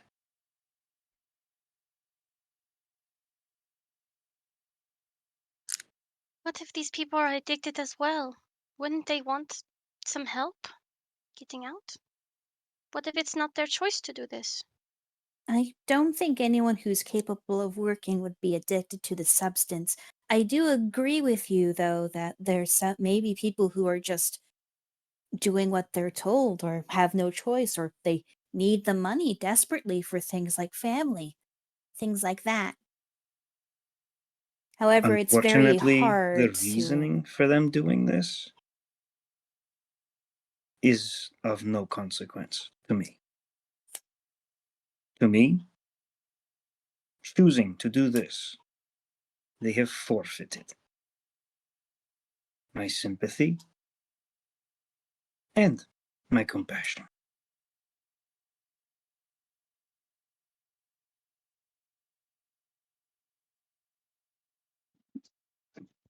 At this time, I'm gonna take Dakota's sending stone and send the message. Can't get out easily, might need distraction. Wait, do we know that? What I'm happened? the only Zero. one that just I'm the only one that just heard that. Yeah. So Cyril would just heard that time as Dakota and Sapphire. You two have basically just been like looking around. So far, it's been a couple minutes. There has been no alarm, none whatsoever. I like to think that you just like we were just like talking via sending stone, and then Sapphire just kind of like reaches over through my poncho for my bag. It's just like, hey, you can't do that. I just take that real quick. But yeah, no alarms so far. There are a lot of what else, as I said before, on the top rafters who are keeping an eye over everything. You guys are no longer invisible, so moving past them will be much harder. So yeah, Cyril, you would get the message. What was it, Sapphire? Can't get out easily, might need distraction. Yeah, especially because the wood elves. Mm-hmm. So Cyril, you would You hear just that. hear you just hear back. You just hear back, and I'm not saying it out loud. Mhm. Understood. Sit tight. Help is on the way. And I'm gonna take and I'm gonna reach out for the explosives in Rue's hands. Hmm. I won't ask you to relive what just happened back at the village.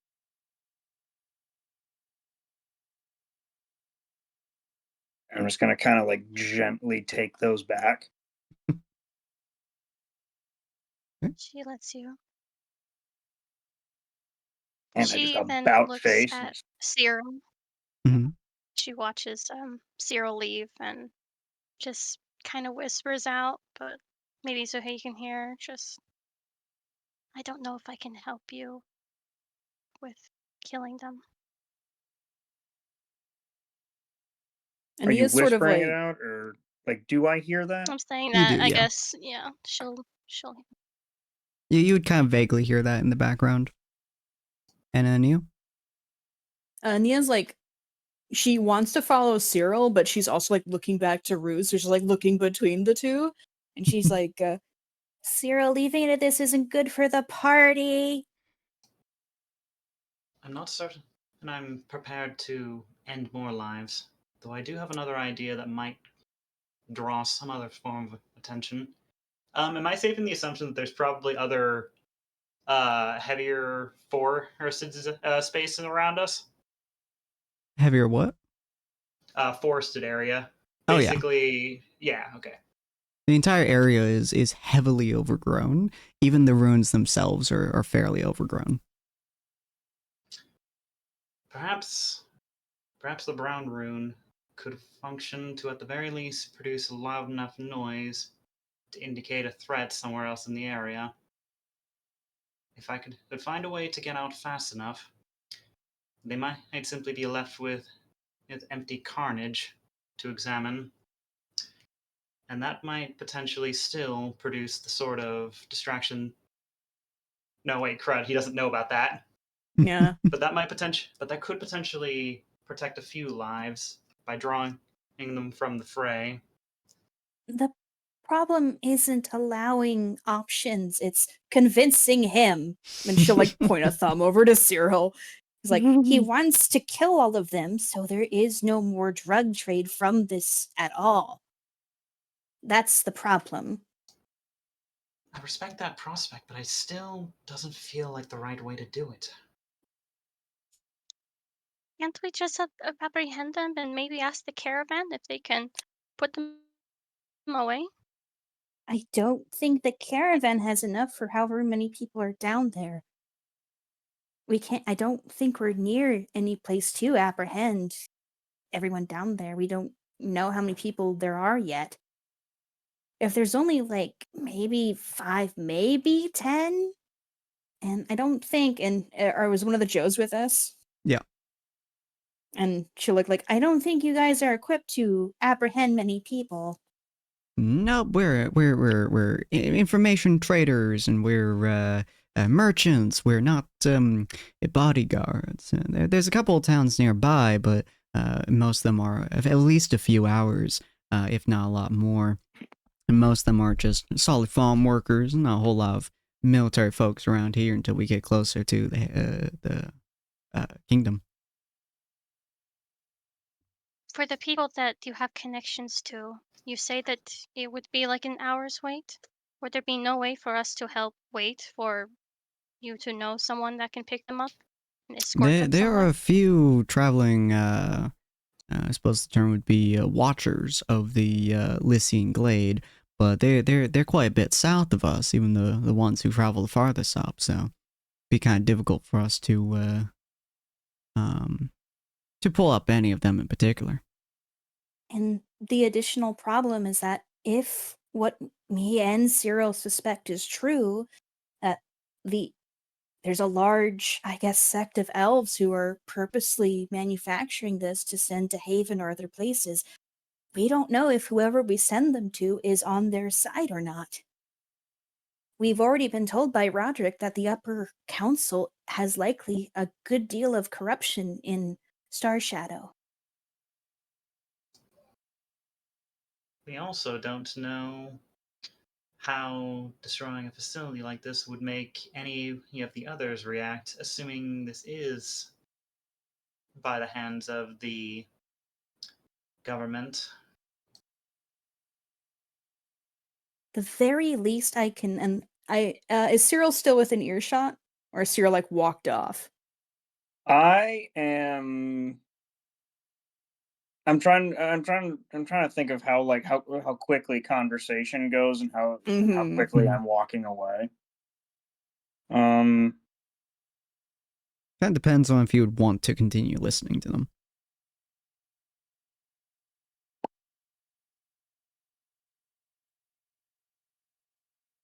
I am walking away.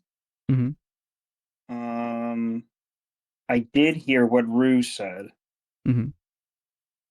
I'm gonna stop just before the edge of the woods. Mm-hmm.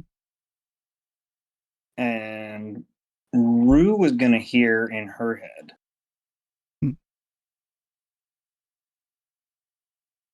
I don't blame you. I don't want you to turn out like me. Our friends, however, need a distraction to get out.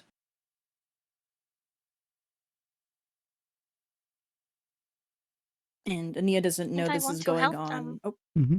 good. And I do want to help them to be able to get out.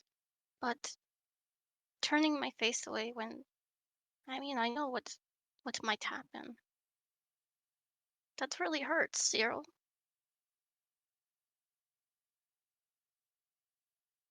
Are you sure you have to do it? Yes.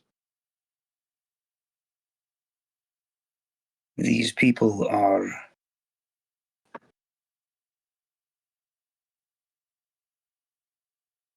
Please, Cyril?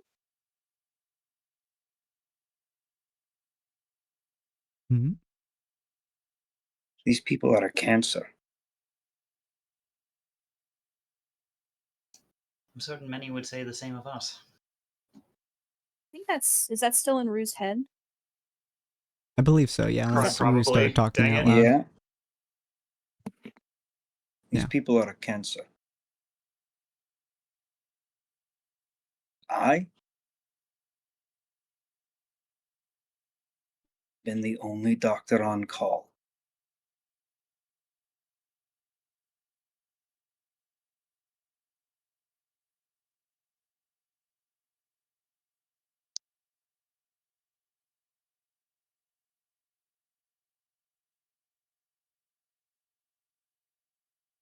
She doesn't know what to say.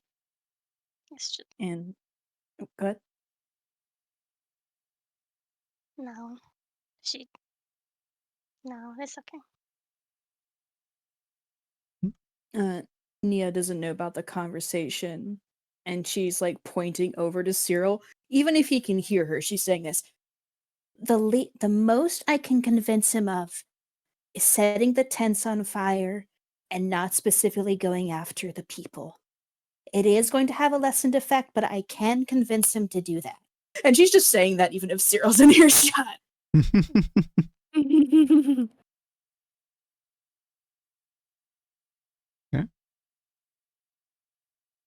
I don't want to regret to do this.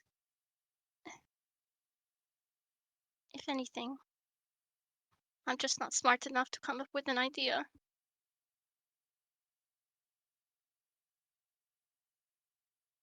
Do you like my idea where we just set the tents on fire? As long as maybe people have a chance not to die or don't die, then helping apprehend bad people is good. We don't know how We won't expensive be- these materials are. For all we know, they might not easily be able to acquire more.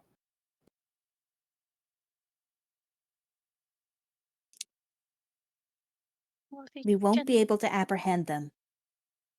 We either set the tents on fire and either let them run or we kill them.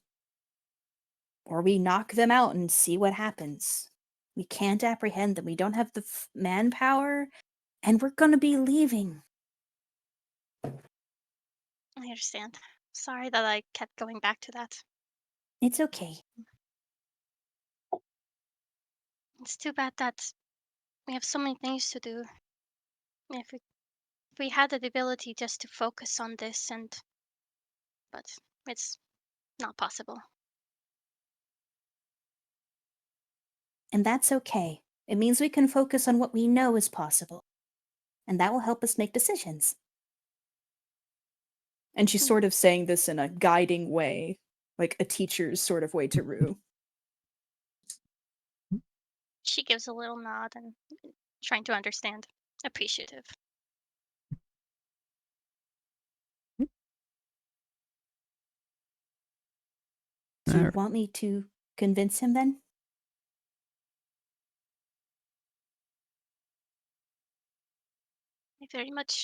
I wish it. If I'm sorry, could you please? Ania will nod and start to head towards Cyril, but she will stop to look at Gelmar to see if Gelmar has anything.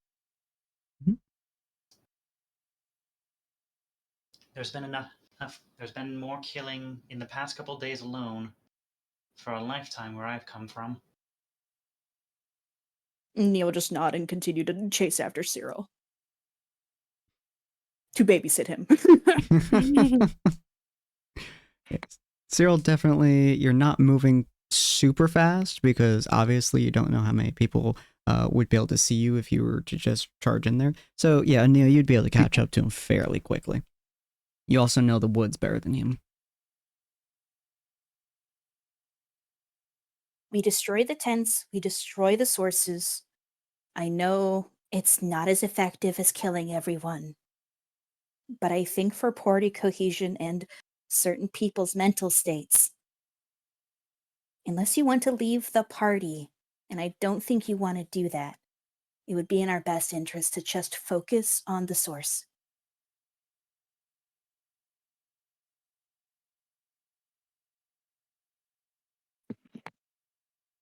Kind of like you can hear him just sort of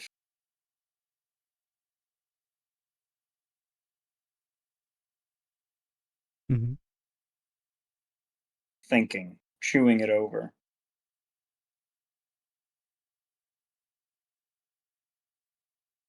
Unfortunately, I think there is a different goal right now, and that is extraction.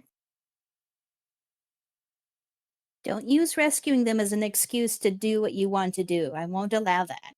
No. We need to get them out. All right, We we need can to do that. We need to cause enough chaos and give them something to chase. I'm pretty sure saving their supply tents would be enough, unless you have something specific in mind.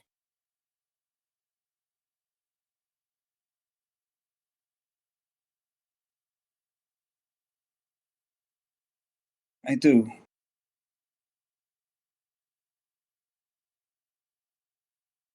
I don't think any of them have ever seen anything that looks like me. Did Sapphire tell you how many there are? No, I didn't ask. Oh, maybe you should have. Would knowing how many there are change that we need to get them out? No, I suppose not. Do you think... Should I cast the fog? I guess the fire would send it away, so maybe not.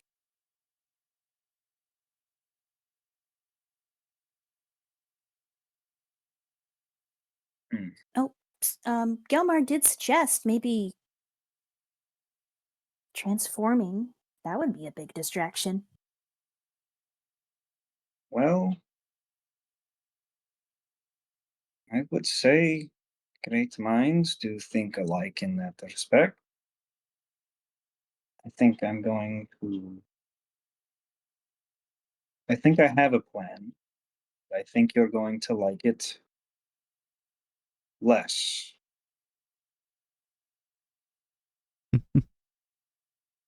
Mm-hmm.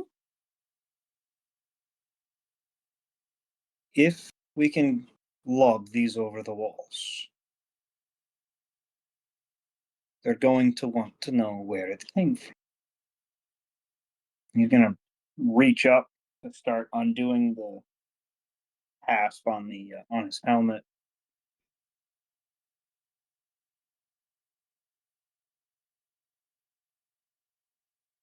And you will glance I'm going to give them ghost stories to bring home.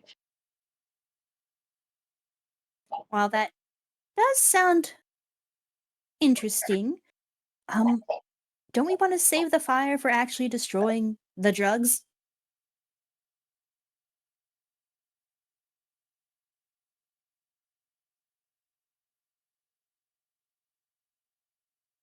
In order to get them out, we'll have to create the kind of distraction. I think that they'll know they've been compromised, especially seeing as it's only you and me. And I do entirely understand Gelmar and Rue's reluctance to join in. I think if you altered your plan, if we get Gelmar to transform, I'm pretty sure he's distraction enough. While he's distracting, they can escape, and you can go in and set fire to the place. Heck, you can do it the same time as Gelmar transforms. He seems willing to do it. And I think having something to do instead of just waiting would be good for him.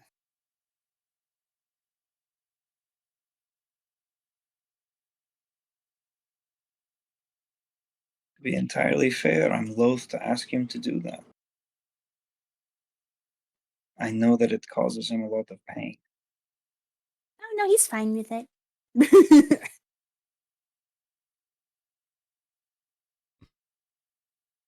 I think it causes him more pain not being able to help.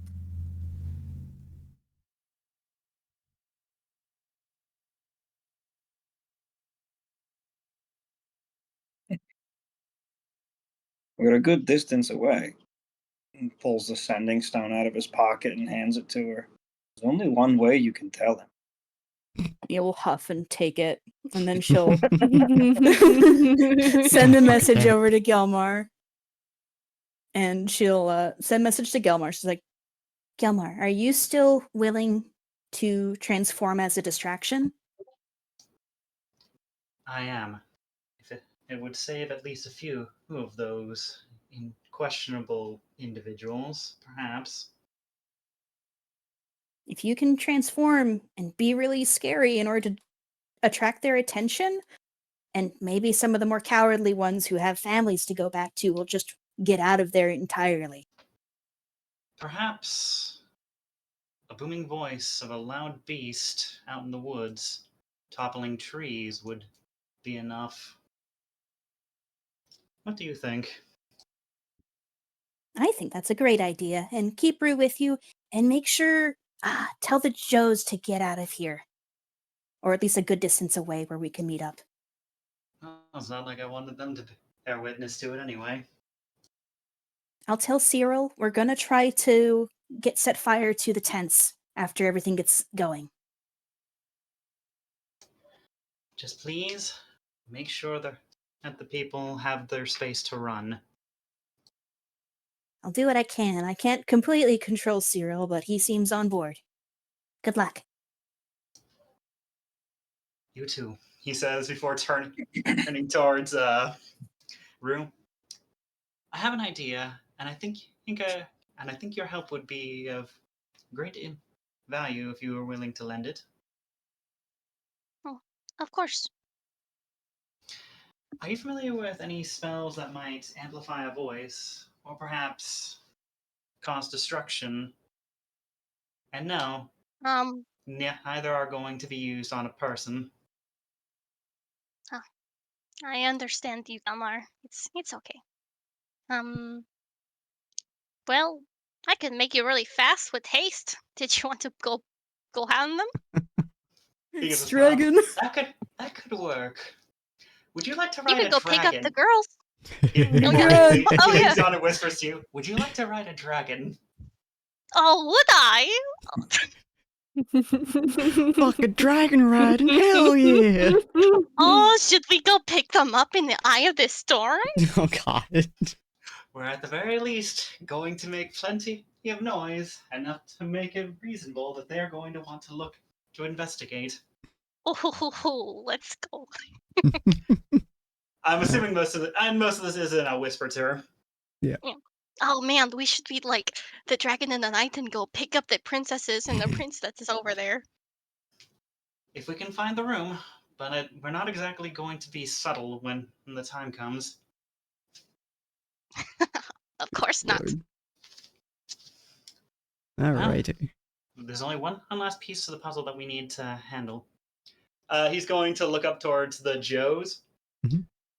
Are they close enough that they would be able to hear her if I hold for them? Or I should probably, yeah. what am I saying? I should probably just go over there because we don't want to make too much noise at the moment. Yeah, one of the Joes just stand 20, 30 feet away from you guys, just kind of fiddling around with some kind of potion or another in his hands. I'm just going to walk on up to him and just say, the situation seems to be slowly growing a bit more chaotic. You might want to get at least a mile or two of distance for at least a couple of hours here. Could I talk you into doing that? Not a problem. Don't worry. We know the stakes. We know the raises. We know how hard it is in order to not die. So don't you worry, buddy boo. Even if you die, we'll make sure to carry on your name. What was your name? Gelmar? We'll make sure to carry on your name, Gelmar. Last name something or another. Cryonis, he says with his hand, with his glove hand to his forehead. Cryonis. We'll make sure to tell the story of the Dragonborn Gelmar Cryonis and his band of merry troops. I just mean things might get a little bit chaotic here for at least a little while, so you probably want to have some level of safe distance. I'd imagine it'll probably be safe to return here in a few hours, or if not, maybe say 2-ish miles in that general direction, and we'll meet up with you afterwards. Gotcha. We'll start moving right away, and you see them all just pack up their shit in 30 seconds. The goblin stands on the top of the carriage, just hands on hips, just oh yeah. Perfect. Take care, and we will hopefully see you again soon, when he says, as giving them a wave as he moves back over towards Rue. Indeed. If you don't, we will tell your story. Starts thank writing you. down a notebook. Tell story. He's just Tell going to story. move back. He's going to move back Tell me what. and lower back down to Aru. I'm concerned how easy that was. Aren't they so nice? I'm still not 100% certain I agree with that precedent, but they definitely are a lot nicer than Roderick's band. So, I'll take that at this point. Anyway, shall we get moving? Yep. I have just the idea. I have an idea for how we can get this started. He says as he starts through the tree line, taking a wide arc to move around to a fair distance in front of the fortress, specifically still in the tree line, so to keep them covered. Okay. Well, while you guys do that, and Neo and Siri, you guys are walking towards the area as well. Dakota and Sapphire. So you guys got that message from Cyril saying stay put. Backup is on the way. It's been about, I would say about 5, 6, 7 minutes or so. Still no alarms. But you two are kind of crouched in some of the foliage. You guys are still hearing the general folks moving back and forth. You guys haven't moved very much. What would you guys like to do?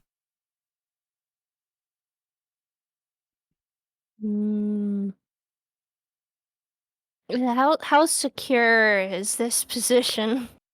From what you can tell, you're in a very good hiding spot, even with your outrageously orange everything. But you're pretty much hidden for the most part.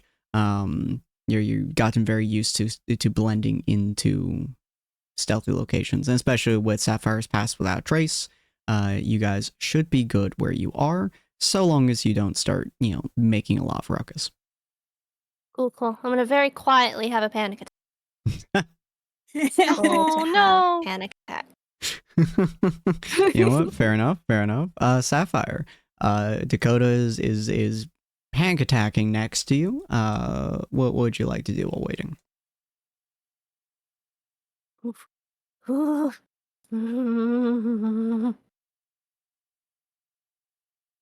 Assuming you are back.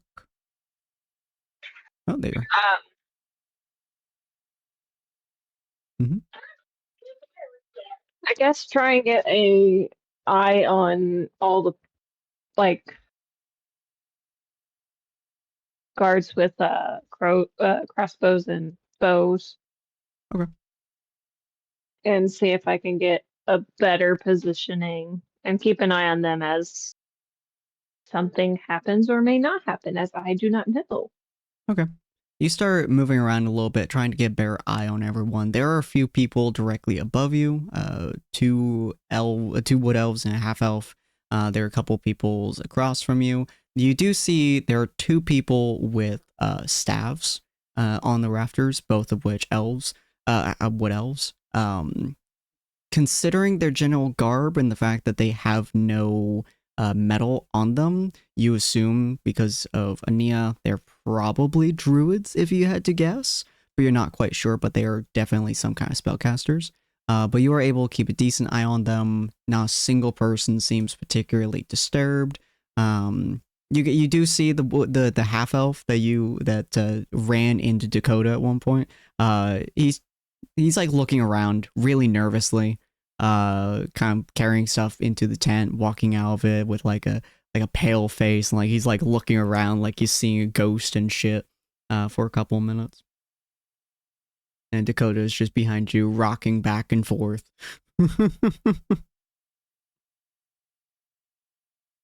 I try and whisper to Dakota, telling him, I don't think that guy reported seeing you. Good. Yeah. No one else looks like they saw me either.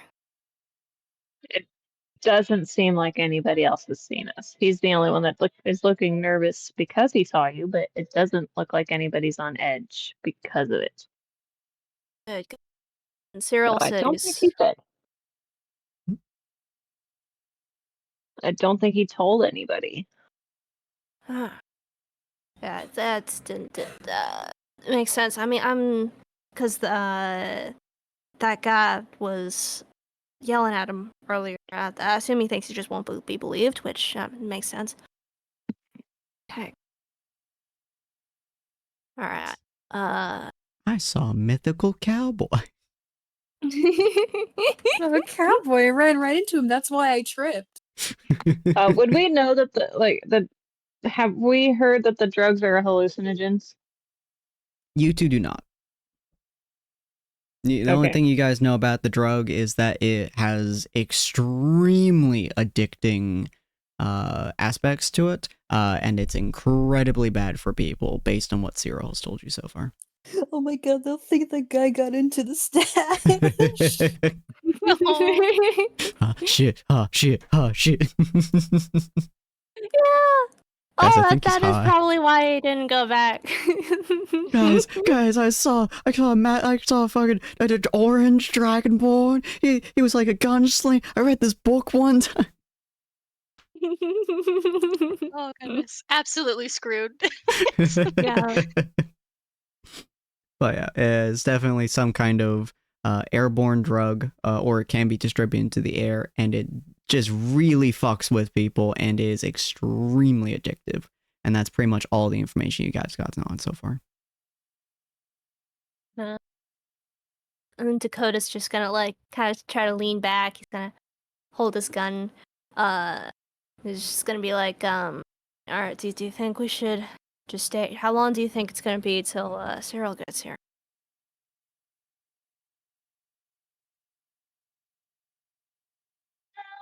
I honestly cannot say. I have no idea.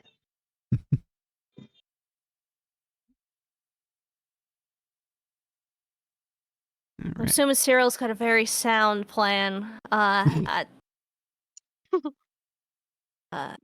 sure he's got a plan. I don't know how sound it is. Drugs are involved. He gets kind of crazy with that. Well, sad Yeah, face. 'cause we don't know much about why Cyril is so much on. Look, I'm gonna be real with you. Cause we got mixed up with those drugs when you first in those first 6 months. I mean, you were there too. Do you think Cyril's a drug addict? I just need you to be real with me for a second.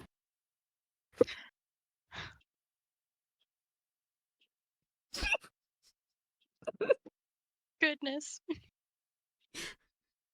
I love the idea of Sapphire giving him like the most confused look.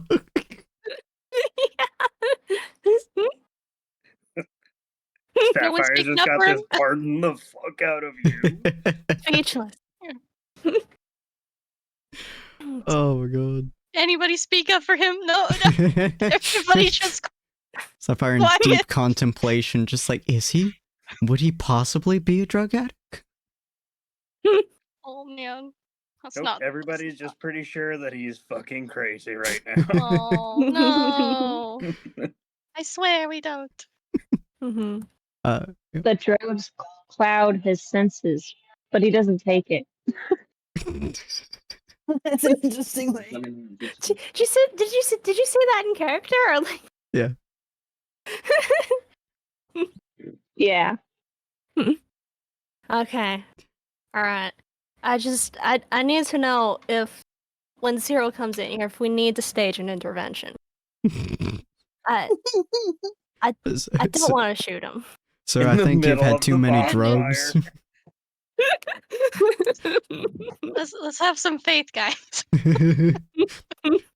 Either stop taking the drugs or take my lead. Alright. Takes another couple very tense minutes for you guys to like a couple minutes go by. It's probably been like 10 minutes or so since Cyril replied with the hold still and such. So Gelmar and Ania and Cyril, you guys I assume are waiting for Gelmar and Rue's signal before you do anything? Yeah. And you would have told Cyril that Gelmar was on board. Okay. Yep. And then we'll set up the distraction. how close are you two getting before the signal? Well, are we able to get close enough to at least see the ruins and sort of gauge whether or not we could lob these things over the top. You're able to get decently close, especially in the trees. But you can very easily see that there are people there. So you would not be able to get close enough without them seeing you to be able to lob it over. Without at least a stealth check. But you guys can see the people there. You're obviously hiding. Trying not to get seen too much. So you can vaguely see a few of the wood elves and half elves staring to the tree lines. And he is sticking close to Cyril. Mm-hmm. Oh, and Cyril's continued to take his helmet off. Okay. He's still going for the full fright effect when he drops down. Yeah. Fair enough. Okay, so yeah, you guys are probably about 100-ish feet away from the walls, just out of range of the folks staring at the area. At this range, if they see you two, they just think you're deer because the antlers and stuff. Sin. Mhm. As a changeling and looking at Cyril's face, Mhm. what can I do if I would like to also look skeleton? Ooh, interesting. Let me look at changeling again real quick. So far as I'm aware, they are able to make themselves look like any humanoid species, so long as it's of around the same height as they currently are. So don't they have like a little bit of wiggle room with that height, though? Yeah, you can change your appearance and your voice to determine the specifics of the changes, including your coloration, hair length, and sex. You can also adjust your height and weight and change your size between medium and small. You can make yourself appear as another member of your race, blah, blah, blah. So yeah, you must adopt a form that's the same basic arrangement of limbs that you have, and you cannot duplicate the individual you've never seen. So you would be able to more or less perfectly duplicate Cyril's face if you'd like to. Nia will sort of lean over. It's like, I've never done this before, but I may be able to copy you.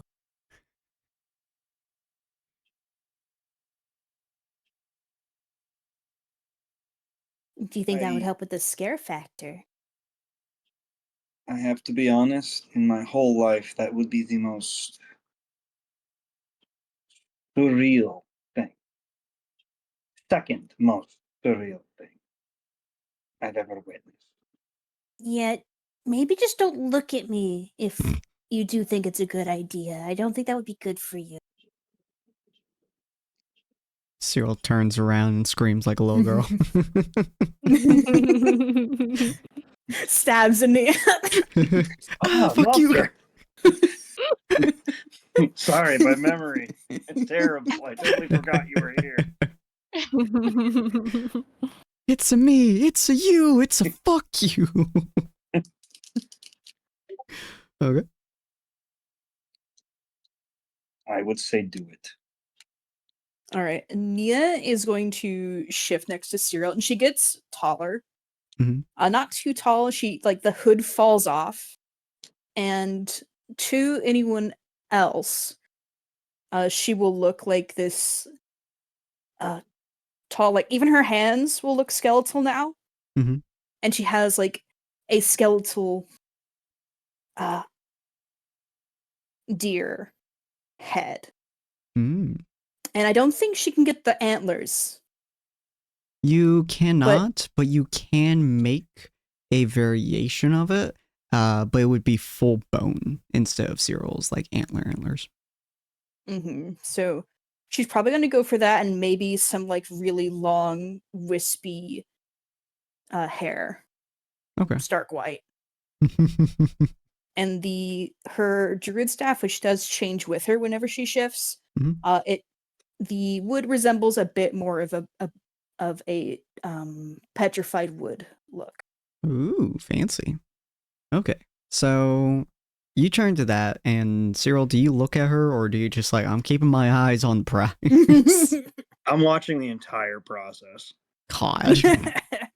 is exceedingly unnerving. Most of the process of changelings changing form is that more or less think of like almost like fluid as skin, of like it changing and morphing and such. Considering it's moving into a skeletal feature, it kind of like almost is like sliding off and bone remains, and it kind of like moves, the skin like moves into the bone to a degree. And then some of it like moves into like the antlers, and those turn into stark white antlers and stuff. It is extremely and incredibly unnerving.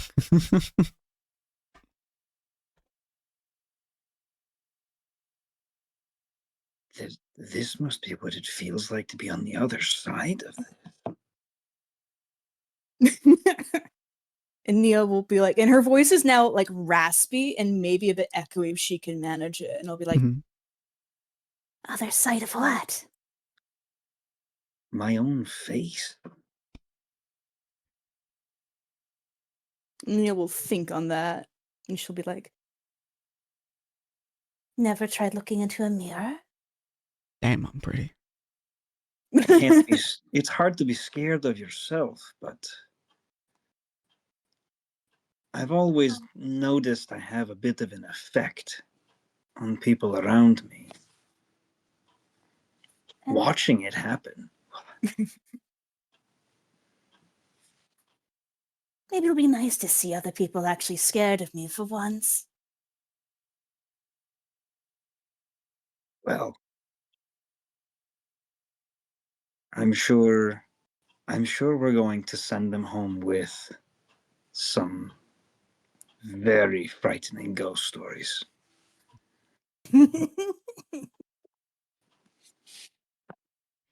All right. and yeah, go ahead. Go ahead. As you're doing that, Gelmar and Rue, it is time for you to start your engines. Pulling up to a specific distance, or how should I say, close enough by that I'm certain they would hear what's about to happen, but still far enough away that I'm pretty sure they wouldn't be able to see us. Mm-hmm. I'm just going to come to a slow stop, turn towards Rue, and just say, I think this is far enough. Just be ready to cover your ears, because I can promise you the first few seconds is going to be exceptionally loud. At the very least, cover them until I'm finished with the roar. I'm then going to proceed to pull out the sending stone and send a Nia message that just simply says, when you hear the roar, we're beginning. And Nice. Nia will convert that to Cyril. Yeah. Well, is there any last minute steps you'd like to take before we get started? He says, slowly pulling the brown rune out and getting down on, I guess it'd be best to say he's getting down on his knees so she has room to climb on the back.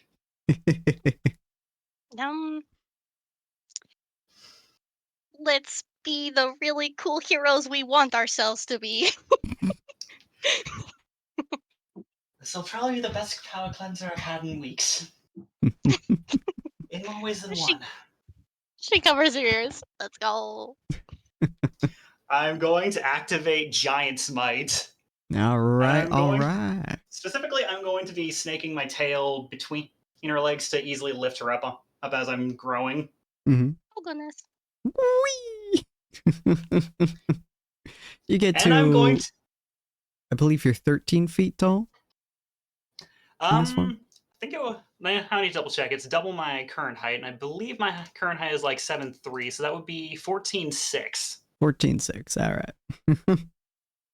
So you are growing quite steadily, quite rapidly, and yeah, you're more than easily big enough for Rue to be on your back with room to spare. Only 3 minutes. Let's make this quick. He whispers back to her before he begins. I'm going to raise my head, and I'm going to let out a repulsion breath. And yes, I'm using that as the primary flavoring for I'm letting out the loudest roar I can possibly manage. Nice. Now, one thing about dragon roars specifically, they are an incredibly distinct type of roar. Most most races, most species, I should say, most animal species have their own distinct style of roar. Especially if you have like good listening, or if you have a druid. Most druids, like Ania, for example, can pinpoint specific animals just based on their vocal tendencies when roaring. Dragons have their own special type of roar. It usually is a lot more full. It carries a lot further, and it almost feels like a physical weight that kind of like presses out into the world. Is very, very specific and very, very well-known style, because it is practically a myth. So when you do that roar, and it echoes through the entire forest, and it spreads outwards like it is a true wavelength. Ania, you see as the roar passes past you, you see both of the druids, or like one of the druids that's up there, because I think you only see one. You see them immediately, like their entire body like clenches, like as if a fucking lion just like nipped them on the ass. Their entire body just seizes in place, and a lot of the other ones, like they start like looking out into the distance, and you hear, even from this distance near, you hear a single shout from this druid. It's a fucking dragon! Oh, the part that actually makes this all the better is green dragons, which actually are native to this area and are known to have particular beef with elves. Yeah, No. especially considering the fact that dragons are, to the best of their knowledge, extinct. That means that they're like, oh shit, oh god, no, he's coming from the dead to beat our ass. Oh, damn. So, Sorry, I'll let you finish and then I'll carry on. very good. So the entire camp just goes on fucking red alert, as like every person is like, what do you mean a dragon? I heard a fucking dragon. And like Sapphire and Dakota, you guys are seeing like 2 or 3 of the druids that are there. They're like, dragon, dragon, dragon, did you hear, motherfucking dragon? I'm not paid enough for this shit. What do you mean a dragon? And like the entire fucking camp is now just on edge. Like everyone's running. You see Draenor like just like step out of the area, and he goes, motherfucker.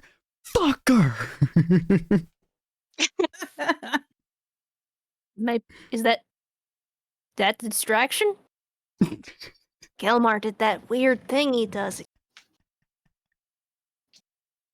Kelmar does that You weird think thing. he does? Is that a distraction, huh? Is that on my resume? So from where we're standing, are we watching the lookouts and everyone like drop down from their posts and start running in a specific directions, or You see quite a few of them, especially ones with like bows. What you assume would be the closest thing to like a ranger they probably have. They like jump off the sides, or they like slide down like ropes and stuff like that, and they just fucking bolt it. The druid that you would see up like- there refuses to move. I would like to cast fog Oh to god! make it scary. Oh god! it's Yes. fucking Halloween now.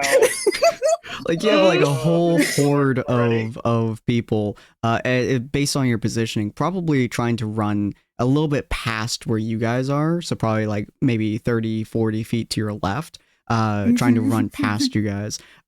So it's probably like 10 people in total. Like most of the people who are on top of their rooftops, and a couple of the people who were in the tents, like they're running out. Like they're like, oh shit, we gotta bring this fucker down. So they all run out. You cast your fog.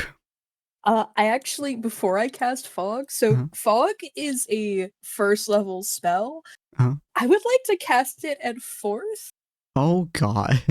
When you cast the spell using a spell slot of 2nd level or higher, the radius of the fog increases by 20 feet for each slot level above 1st. It's an Wait, 80-foot like- radius. Wait, yeah, that's just radius too, so it goes a full 160 feet in all directions. Jesus Christ. They're in diameter. All the And way It it is around. cons- the entire ruins. Oh my god, it's also like fucking 10 miles a mile. Oh, actually, no, it's not that. It's that's their last for duration. The wind, there's not a lot of wind, so yeah, it's a fucking 180 foot or 160 foot square, basically, of massive quantity of fog that just blankets the entire fucking thing. And Dakota and Sapphire, you both just like blanketed by fog. You guys are having trouble seeing like maybe 10, 20 feet in front of you. It's just drenched in fog. Everyone's like, the fuck? And you see Draenor, he lights up his book that's in his hands. And the chick next to him, she has a small fire in her hands as she's like looking around in the fog. Yeah, they're very easy to see in the fog. But both of you guys, you barely see anything. I'm gonna hand Ania the 2 bombs that I took back from Rue. Mm-hmm. Ania takes them. I think it's time for phase 2. Phase 2, baby. Let's burn this motherfucker to the ground. Focus on the tents. Fine. The tents. Focus on the tents. Okay. So Go ahead. yeah, so the 2 of us, do we make it up to the entrance unopposed? Pretty much. What I'm going to do here is I'm going to have each group of 2 roll a d20. More or less to see which order I kind of tackle you guys over and over again. So, each group of 2. So I'm gonna have. Let's go with Ania. I already have mine set up from me and Rue, unless Yep. Rue would like to roll it. No, you're good. So Ania, Alrighty. Galmar, and we'll go Dakota. Just a flat d20. Yep, just flat d20. Oops. One sec. Okay, and then all the enemies. Oh, Yes. nice. As it should be. Yes. That's As how it should that's be. how it goes. The They're only natural disoriented as one we've crap. gotten this session, by the way. Other than the one that Sapphire ignored because advantage. Yeah, it's the only natural one we've kept so far this session. Let's be honest, it They makes got sense very for s- them. They got Fair. very spooked. They did. They got the shit spooked out of them. Dakota, we're gonna go with you and Sapphire first. You guys are now blanketed by fog. You have memorized the locations of the people in this area for the most part, but you do not have a very good memory of the ruins themselves. Sapphire has a decent memory of the ruins themselves, if I recall correctly. Yeah. Mhm. Yeah, But you guys can't see more than 20 feet in front of you at a time. Yeah, Dakota is kind of concerned about, actually finding the people they want to find, with this thick fog around them. So Dakota's kind of loosely grab a piece of Sapphire's cloak and be like, all right, well, we're staying here, or are we gonna try and find them? So I don't know how they could plan to find us.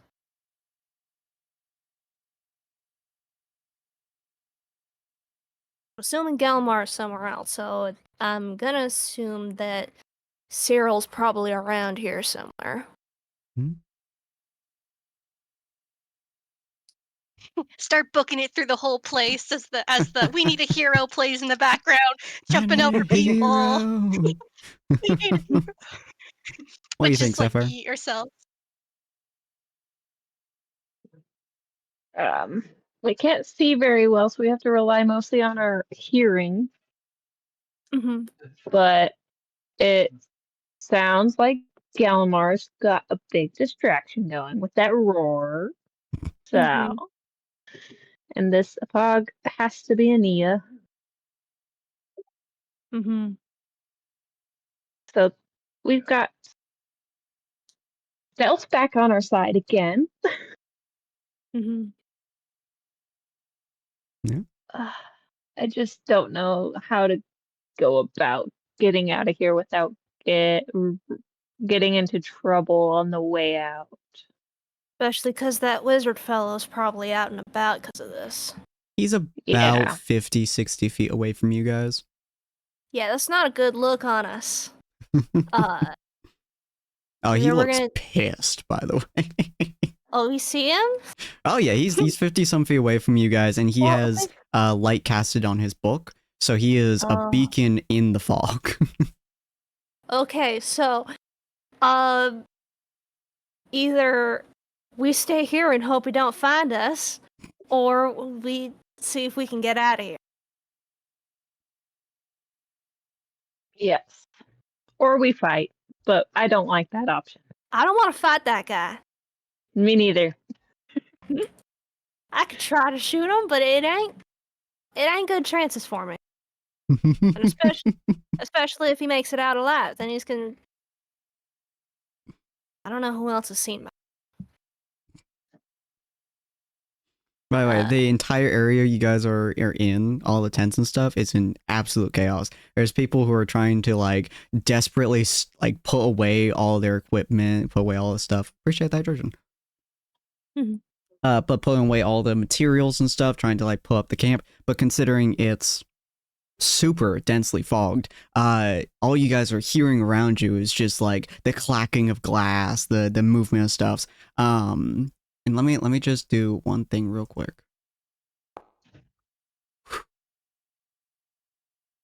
You guys hear a couple of glasses break. Hmm. And all you hear is shit. Not from the dude, although he looks even more pissed at the moment.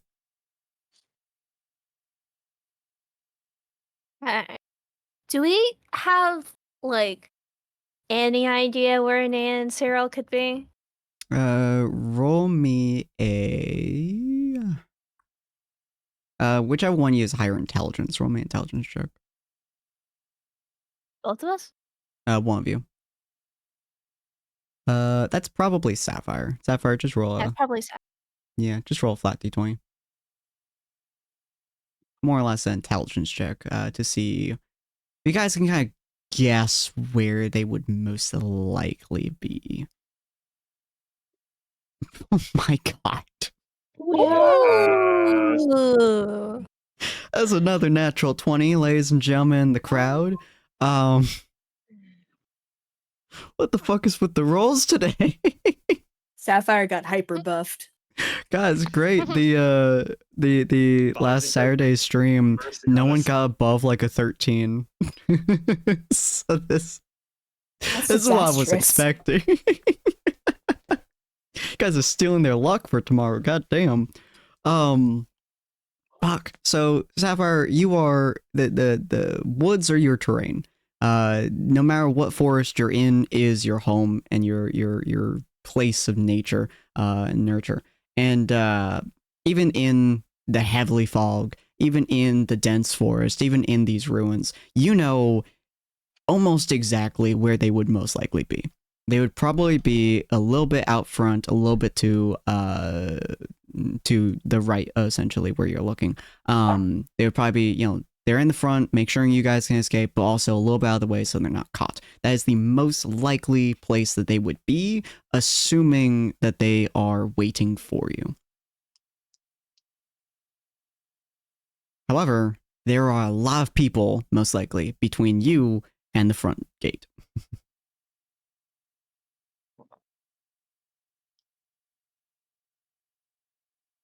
Okay. I still have Pass Without a Trace going, right? Or did You that do, end? yes. Okay. I'm going to take the rope out of my bag and tie it around my waist and then tie it around Dakota's waist as an extra added precaution so we don't get separated. Smart. And I'm going to try and They're make not my the way same to height. just imagining them just like tied together. That's cute. Yeah. Whoosh. Okay, now what are you doing, Sapphire? trying to make my way back to the entrance of Okay, the camp. cool. Both of you roll me dexterity saves as you guys are heading forwards. Dirty. Okay. Okay. Not bad, not horrible. Not awful. Not awful in the slightest. Oh, Finally, natural where's one that is on blow someone up with that else's natural side. one? Ooh. Oh, wow. Took a while, but Have- the dice were finally just like, all right, let's get something good going here. I have my gun out. I need it. Do have your gun out. So, Sapphire, you're in front of Dakota. You know the general layout of this area. You know essentially where you're going. You know where you need to go. And so you're moving forwards. You're dodging a few things. You're dodging a few people. But one thing that you weren't expecting is someone to walk directly in front of you with a large crate, or more or less a crate, of dust vials. Is it that freaking guy again? It's that freaking guy. He's so funny. Oh my god. He's like, I could do it. I can help. And like, as he's like running forwards, and Sapphire, you're like carefully trying, like you're stepping over somebody who like got knocked out as you're like on one foot as you're moving forwards, and you turn and you catch this guy looking at you as he's running forwards, and you both have the exact realization in the exact same moment. He is on a full collision course with you. There is no stopping his movements, and you are in no way, shape, or form capable of moving. He is half a second of realization of where he's going and what he's doing before he slams into you with this like kind of smallish crate of glass containers, all presumably full of dust. As he like runs straight into you, they slam downwards as he more or less tumbles into you, and you hear a cacophony of glass breaking directly next to your head. Oh, this poor guy. This isn't gonna. Oh, see, now I just feel bad for this guy. This guy isn't gonna. He's gonna get yelled at. He might get fired. As this happens, because this is very, very You're gonna loud. get fired in some type of way. Long enough to be fired. No. Two things happen at the same time. The first thing is Sapphire. You can 100% tell you're looking at a cloud of dust slamming into your face. Oh no. Oh no. The second thing that happens at this exact same moment is you notice it's now lit on fire. Roll You guys to ever not get heard of a high. flower explosion? I have. Mhm. Yeah. This guy just got lightning bolted. I get lightning No. bolted. Oh. As the guy like tumbles, he crashes, he stands up, and he's like, "Shit!" You guys see Draenor turn his head to this dude because he still has the glowing book, and you guys see a collection of energy in front of him before the poor bastard on his knees gets a massive lightning bolt slammed in and through his chest frame. Oh my gosh. And all the dust that was directly in front of him, which, by the way, he inhaled so much of it, all that dust that was in front of him that just splattered across Sapphire now explodes at the exact same fucking moment. Oh. Well, at Double least that means you damage. don't. I mean, I guess you that's don't one breathe way it to in. make a powder bomb.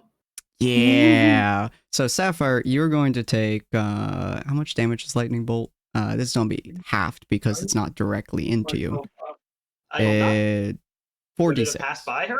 The bolt itself passed by her? I thought she was just caught in the The explosion bolt of the power. passed by her and lit all the dust in front of her face on fire and exploded.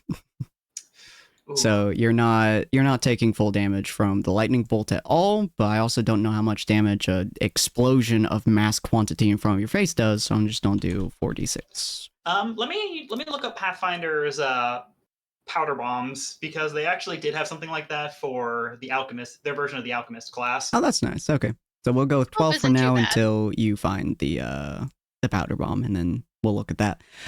But yeah, so that lit up the entire area in that line that hit the guy and exploded. So you guys still haven't quite been noticed. But man, that was a big boom. And yeah, Sapphire, you just got like, Dakota, you just got a front row seat to this guy getting a massive bull lightning through his chest frame. Let's see here. It starts at 1d6 fire damage and raises by another d6 every odd number herd level. Okay. So that would be, let's see, this is a pretty intense explosion. So yeah, we'll go 3d6 in that case. So a little bit less. So we'll see if that number gets lower. Wow. Oh, nice. It Quite a did. bit lower. Yay.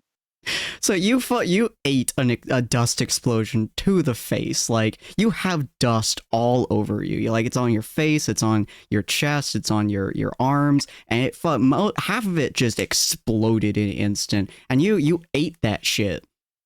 And you're just like, what the fuck?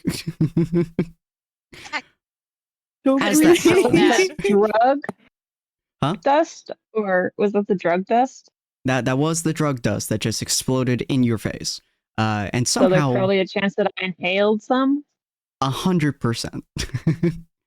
Now the Great. interesting thing That's here gonna be fun. is, before we move over to who's second, someone Nia keep and track Cyril. of this so I can come back to it. Is it Cyril? I believe Ania is second. I believe Yep. Ania and Cyril, yes. Yeah, Yep. Nia, keep track of that for me if you would please. Already have it written down. Thank you.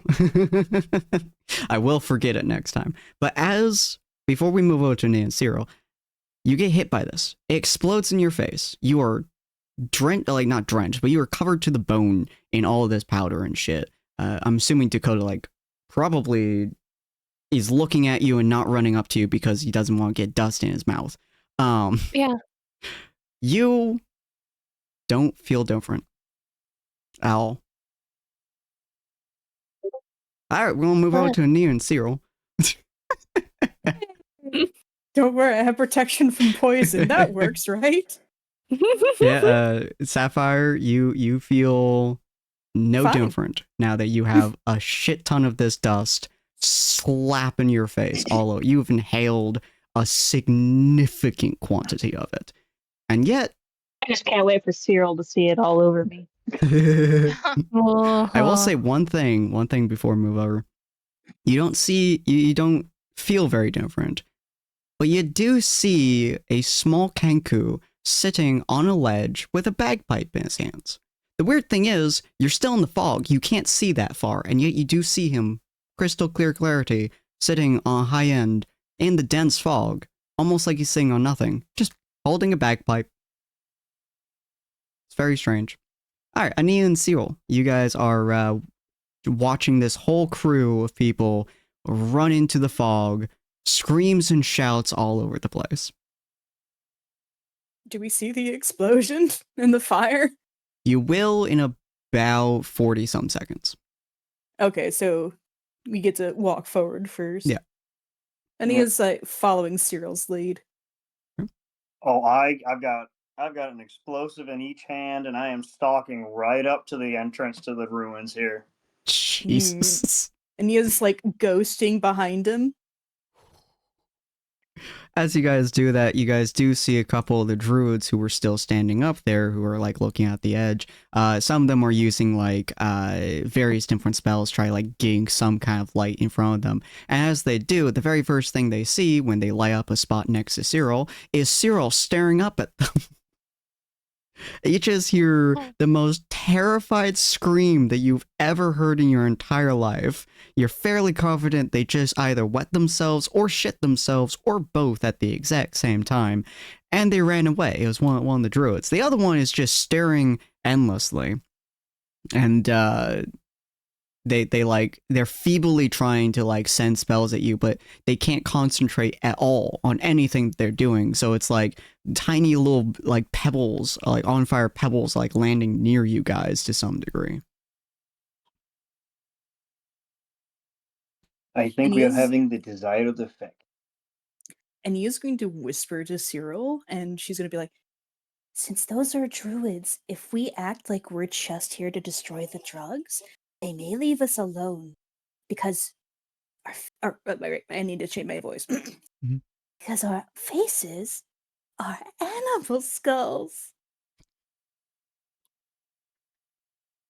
I see your point. I hate how excited you sounded when you said Just in character. And yeah, we're gonna go in through the entrance. Okay. As you guys step towards the entrance, and you're like, you get not a good view of the area because again, covered in fog, but you get a very, very good view, especially from where you're standing, of the lightning bolt that pops out of this dude standing there in like a relatively regal looking outfit, blue robes and stuff, with a glowing spell book. A lightning bolt stems out of him and slams into this poor bastard that you're looking at, that's just kneeling there, and he like falls over. And the as the light dims down, kind of cutting through the fog for a second, you guys are able to, for just a moment, see Sapphire just laying down on the ground after a secondary explosion popped up in front of her face. You guys can't quite see Dakota, but you do see the rope tied around her waist before that fades and the fog obscures everything again. Do I see this dude? You do, yeah. He is a beacon in the darkness. It would be damn near impossible to miss him. Do I recognize this dude? Absolutely, yeah. Ania? Based on your background, you would instantly recognize him in less than a second. Ania's gonna whisper to Cyril, and she's gonna be like, Cyril, I don't think we can take that guy. I think this is bad. We don't need to take him. We just need to scare everyone else. Okay, because we can't scare him. You also would see Yeah, the girl always- behind him, who she is standing kind of in his light, but she has like a small fire in her hands. You would vaguely recognize her. Not super well, but you do vaguely recognize her. As I said before, there is a branch of people in the society, I suppose, who are magic learners. Generally speaking, these are wizards. They learn their craft, but there are a few sorcerers on it. Sorcerers are not as well known or developed because they have an innate sense of magic rather than learning it. So they're not usually as viewed as well or as good. But so you vaguely recognize her. You don't recognize her last name, but you do recognize her first name, which is Tanilia. Mostly because it's a very odd name. okay. Anilia? Yeah, Tanilia. I posted in the Oh. NPCs. Oh, thank you. Yeah. You would know she is a fairly high ranked spellcaster, but especially not nearly to the degree that Draenor is, but she is more or less like has grown up with him basically. You know a few of the people out there, but he is one of the most famous folks, and so his entourage is typically well known, and she is just one of those who follows him typically. Okay, Ania's also gonna tell Cyril, like, That girl. Also, we probably cannot scare her. That's fine. This is more about extraction at this point.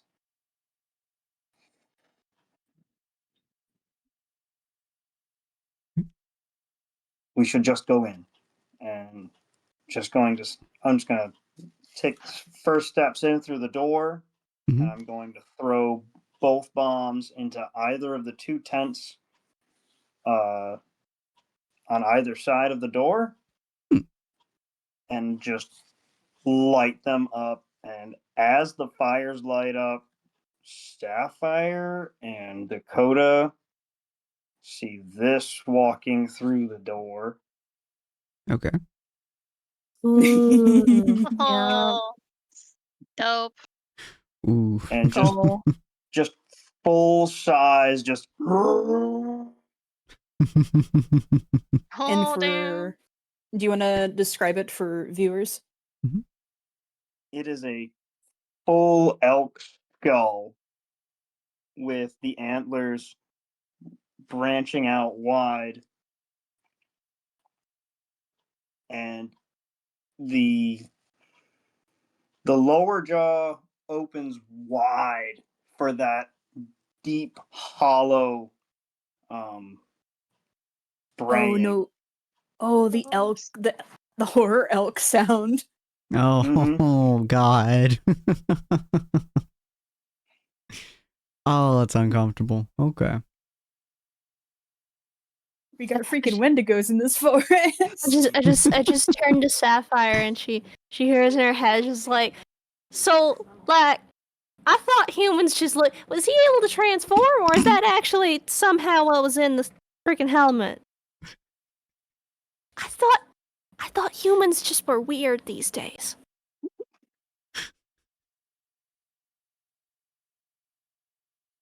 What do you think, Sapphire?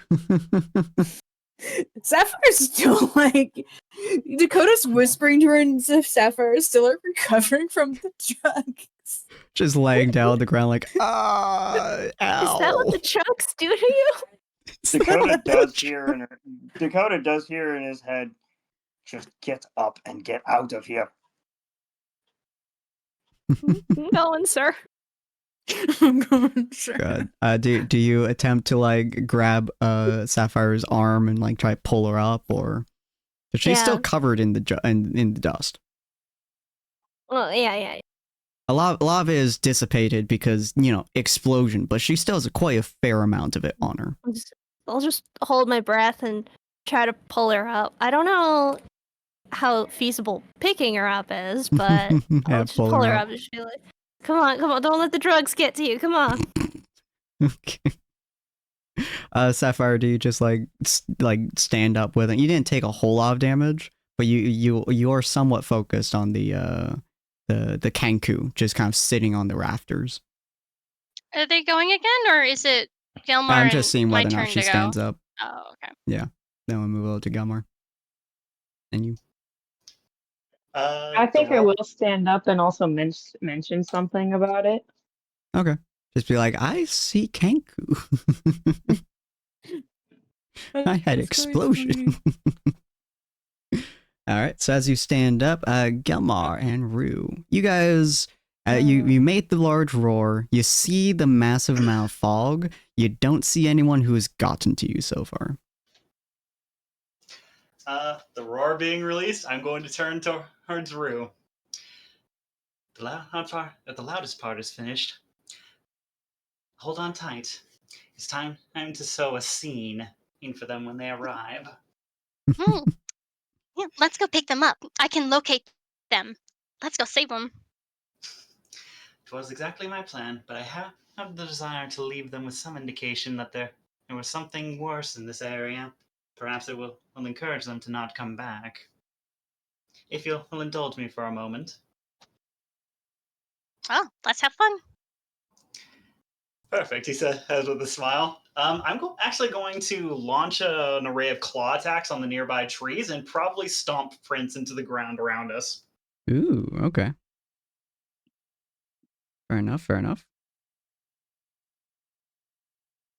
We just hear trees falling in the distance. Pretty much, that's yeah. exactly the point. That's exactly the point. One of your claws is enough to dig through most of the tree whenever you hit them. So like after a couple of hits, like it falls over hardcore, and you just hear like yelling and screaming in the fog as they're like trying to make their way through it with great difficulty. Seems our time here is up. Any last-minute desires before we make a move on? He says, turning towards Rue one last time. No, let's go get them. Exactly. Sounds perfect to me. I'm just going to sprint off once again in an arc to work my way around the incoming individuals and then slowly make my way back towards the ruins. Nice. All right. So you start making your way I'll cast. around. Yeah. Oh, you go ahead. No, you go. I was gonna go ahead and cast locate on Dakota. Ooh, okay. Yeah, so you are able to tell exactly where Dakota is, and so as you guys like turn kind of like in the arc towards it, you guys are able to tell they are still inside of the area, inside the ruins.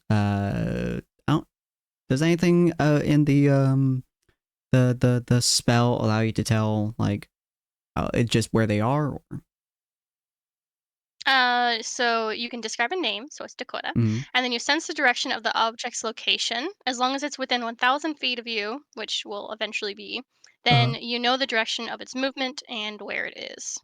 Okay, cool. Yeah, so you're able to tell where he is easily and navigate Galmar even through the fog, which, yeah, hearing a dragon being just stomping down in the fog next to you, probably roaring as he goes like through, yeah, have them like shitting themselves silly. Yep. They are deeply concerned. They are having a really shit time at the moment, and you run past them very effectively. As you do, you guys are fast as hell. So as like Cyril runs up and throws like the 2 firebombs, you pretty much like run towards the entrance, which is definitely not big enough for you, but you can make it big enough. Oh yeah. It's like slam into it and it like breaks a lot of the different stones and stuff like that. To be fair, I made the comment. Those claws look like they could carve stone. Oh yeah. Now is all the other folks' turns. They are so the ones outside are attempting to run forwards and trying to, in some way, shape, or form, get to where you were, that roaring, or trying to find out what's the roaring is around them. So they are pretty much incapacitated as is. Most of the people in this area, in the ruins, are pretty much scrambling to get their shit worked on or focused or other stuff like that. And it's of somewhat difficulty. But the girl behind Draenor, like, she, like, looks at him, and he turns and looks at her, and he just goes, "Enough!" And, the girl, like, crushes the tiny ball of fire in her hands. And she is going to use a spell which a few of you will recognize, specifically Ania will recognize, Daylight. A 60-foot radius sphere of light spreads out from a point you choose within range, pretty much the center of the ruins. The sphere is bright light and sheds dim light for additional 60 feet. If you choose blah blah blah blah blah, if any of this spell overlaps with an area of darkness created by a spell of a 3rd level or lower, the spell that created the darkness is dispelled. Which I believe fog would create darkness? magical. No. I did. It does No. not create Fog magical doesn't count darkness. as It's magical not darkness. darkness. You gotta look Yeah, up that okay. rules, bro. And I casted fog at 4th level. This is true. So it will not disrupt. It will not disable. What's the word? Disable? What's the word? Dissipate. Dissipate. Yeah. It will not dissipate. You want to the do a fog. different? Do you want to do a same different one. thing? Because that's what he would use. But it is not dispelling your spell, but it is now creating bright light in a 60-foot radius in the area. So you have fog that's like kind of spreading out. So especially outside the ruins, all of them are still useless. Within the ruins, That's so bright. the fog is essentially trying to crush the daylight, and the daylight is crushing the fog in the middle. So in a 60-foot radius, however far that is for this,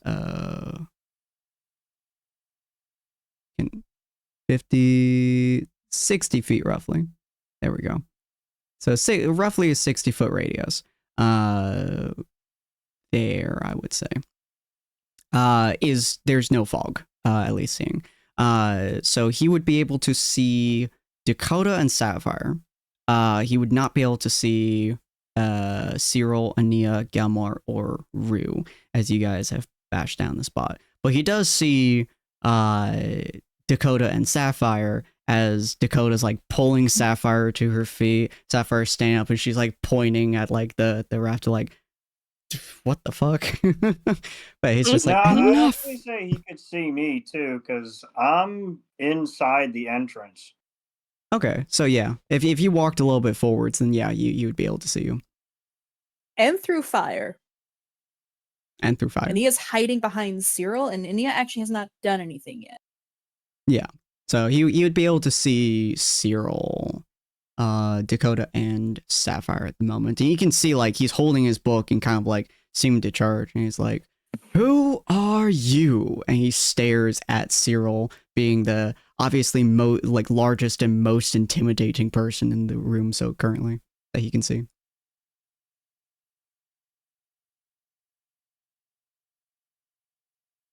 I don't give him a response. Ooh. I'm just the monster of the forest. That is intimidating as hell, I'll be honest. Roll me an intimidate. It's a very high DC intimidate, but roll me an intimidate. Here we go, guys. Fingers crossed. Come Got on. this. I believe You can in do you. it. Now 20, let's go. Do, do, do, do, do, do, do, do. Oh my god. Oh, That's pretty good. oh, That's pretty that's good. pretty good. That's pretty good. That is pretty good. Okay, that nice. is, I'll be honest, that was higher than I was expecting. As you Fuck. I'm assuming you just Additional stare dice him that we down made up for effectively. errors. I Ooh. stare him down and I reach out my like outrageously long limbs and point one overlong finger at him. Mm-hmm. Does Cyril's face have like the glowing orbs for eyes? Or is Yep. it just black? Oh my god. That is legitimately terrifying. So you are staring him down essentially with black eyes. You're not saying anything. Are you walking towards Dakota and Sapphire, or are you like just staring him down effectively? I don't want to give the impression that I'm there for the two of them. Okay. So I'm just staring him down. Like I've got spear in one hand and I'm just pointing directly at him. You see him hesitate for a moment. You see him legitimately almost legitimately concerned. And Nia, do you make yourself known as well? You two are at the very edge of this sunlight sphere, basically. So you are currently hidden in the fog if you would like to step out kind of as like a shadow almost. Don't want to step out. There is something I'm considering, but I'm not sure if it will help the effect or not. Oh. I'm thinking of doing Starry Form Dragon and having the dragon like appear behind Cyril. Oh boy. Because, and to overlay that with the dragon effect going on, that would also light us up for Dakota and Sapphire. So I think I will do that. Okay. So Ania does Starry Form Dragon. So behind Cyril, she's like still pretty small. Behind Cyril starts glowing. And this form of a constellation dragon sort of rises up behind him and also looks at this guy. That is arguably the most disturbing fucking nature element shit I've ever heard. Yeah, he's not focused on Dakota or Sapphire at all as this fucking nature deity at this point is just staring him down with a fucking spear. You legitimately see him like trying to process this shit for a second.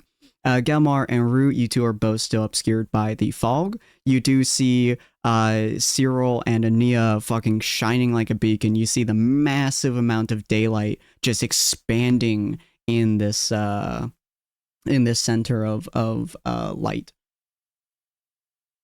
What would you like to do? I'm at the very There they least are, Gelmar! Let's go get them!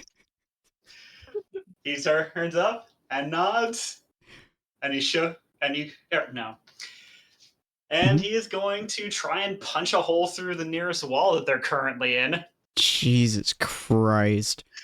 They're on full terrorist mode. non-hostile terrorist mode. That's basically what we're doing here. You punch your arm through one of these walls, like you rip the sucker down. You like you run for it. You're just like bashing and smashing, and you hear like 4 or 5 different people call out, "It's a fucking dragon! Oh shit!" And you see, like, as you get, like, slightly more visible, and, like, your head pops out of the fucking fog, as, like, a giant pillar, like, slams through the area and slams behind him. You see this the High Elf Draenor, he just looks and he's like, what the fuck? What? Is that a fucking dragon? The You question better is, start believing in ghost stories. You're in one. you've stepped well beyond you've stepped well beyond the constraints of your role, child.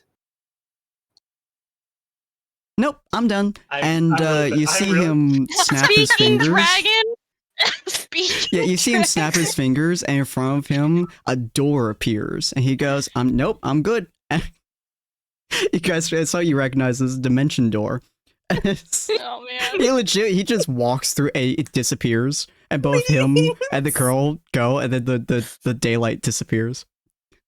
He just left his entire team there. You know. He knocked out so hard, he dimension doored. He straight up just fucking, he just went, nope, I'm good. When you see a fucking demonic elk being with a dragon behind her, and an actual dragon's head pops out of the fucking fog, you just go, I'm good. Alright, bye. I'm good. I'm out. I'm outie 5,000. Life's too short to deal with this kind of BS. Yeah, he straight up just disappears, and you see like all the people he left behind just like scattering. There's no light anymore. The daylight sphere like just disappears. So people are now like running into each other. You hear the clanking of glass everywhere as they're like desperately trying not to break this shit all over the place.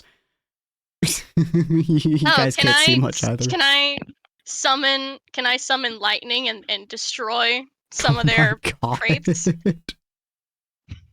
are more than welcome to, yeah. Honestly, I was half tempted to use the last rune, the one I actually kept, to ignite a claw and use it to light on fire the last tent. You could do that. Christ. Yeah, you're that more would put an welcome. impression. Yeah, put a large impression, both from the huge prints in the camp, the huge claw marks in the now charred tent and fabrics as well. I think that would leave a pretty darn good impression. Yeah, 100%. But yeah, so Rue, what would you like to do?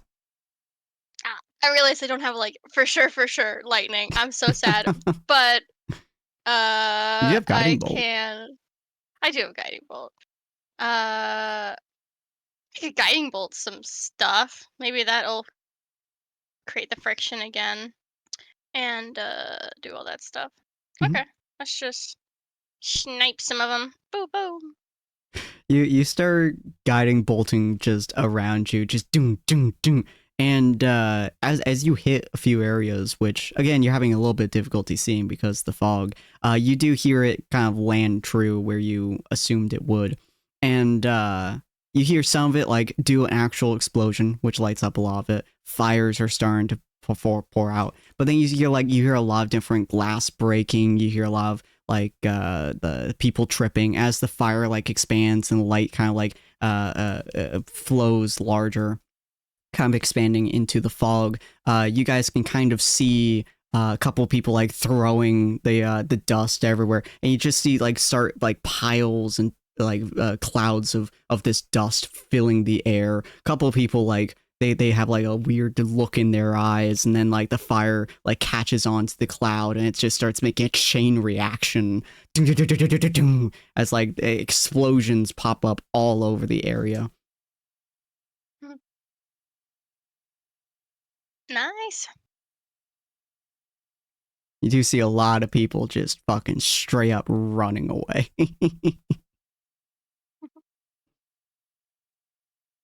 Cool. That's my action done. Mhm. Because I don't think I have a sending thing, right? For close to go and talk to Dakota.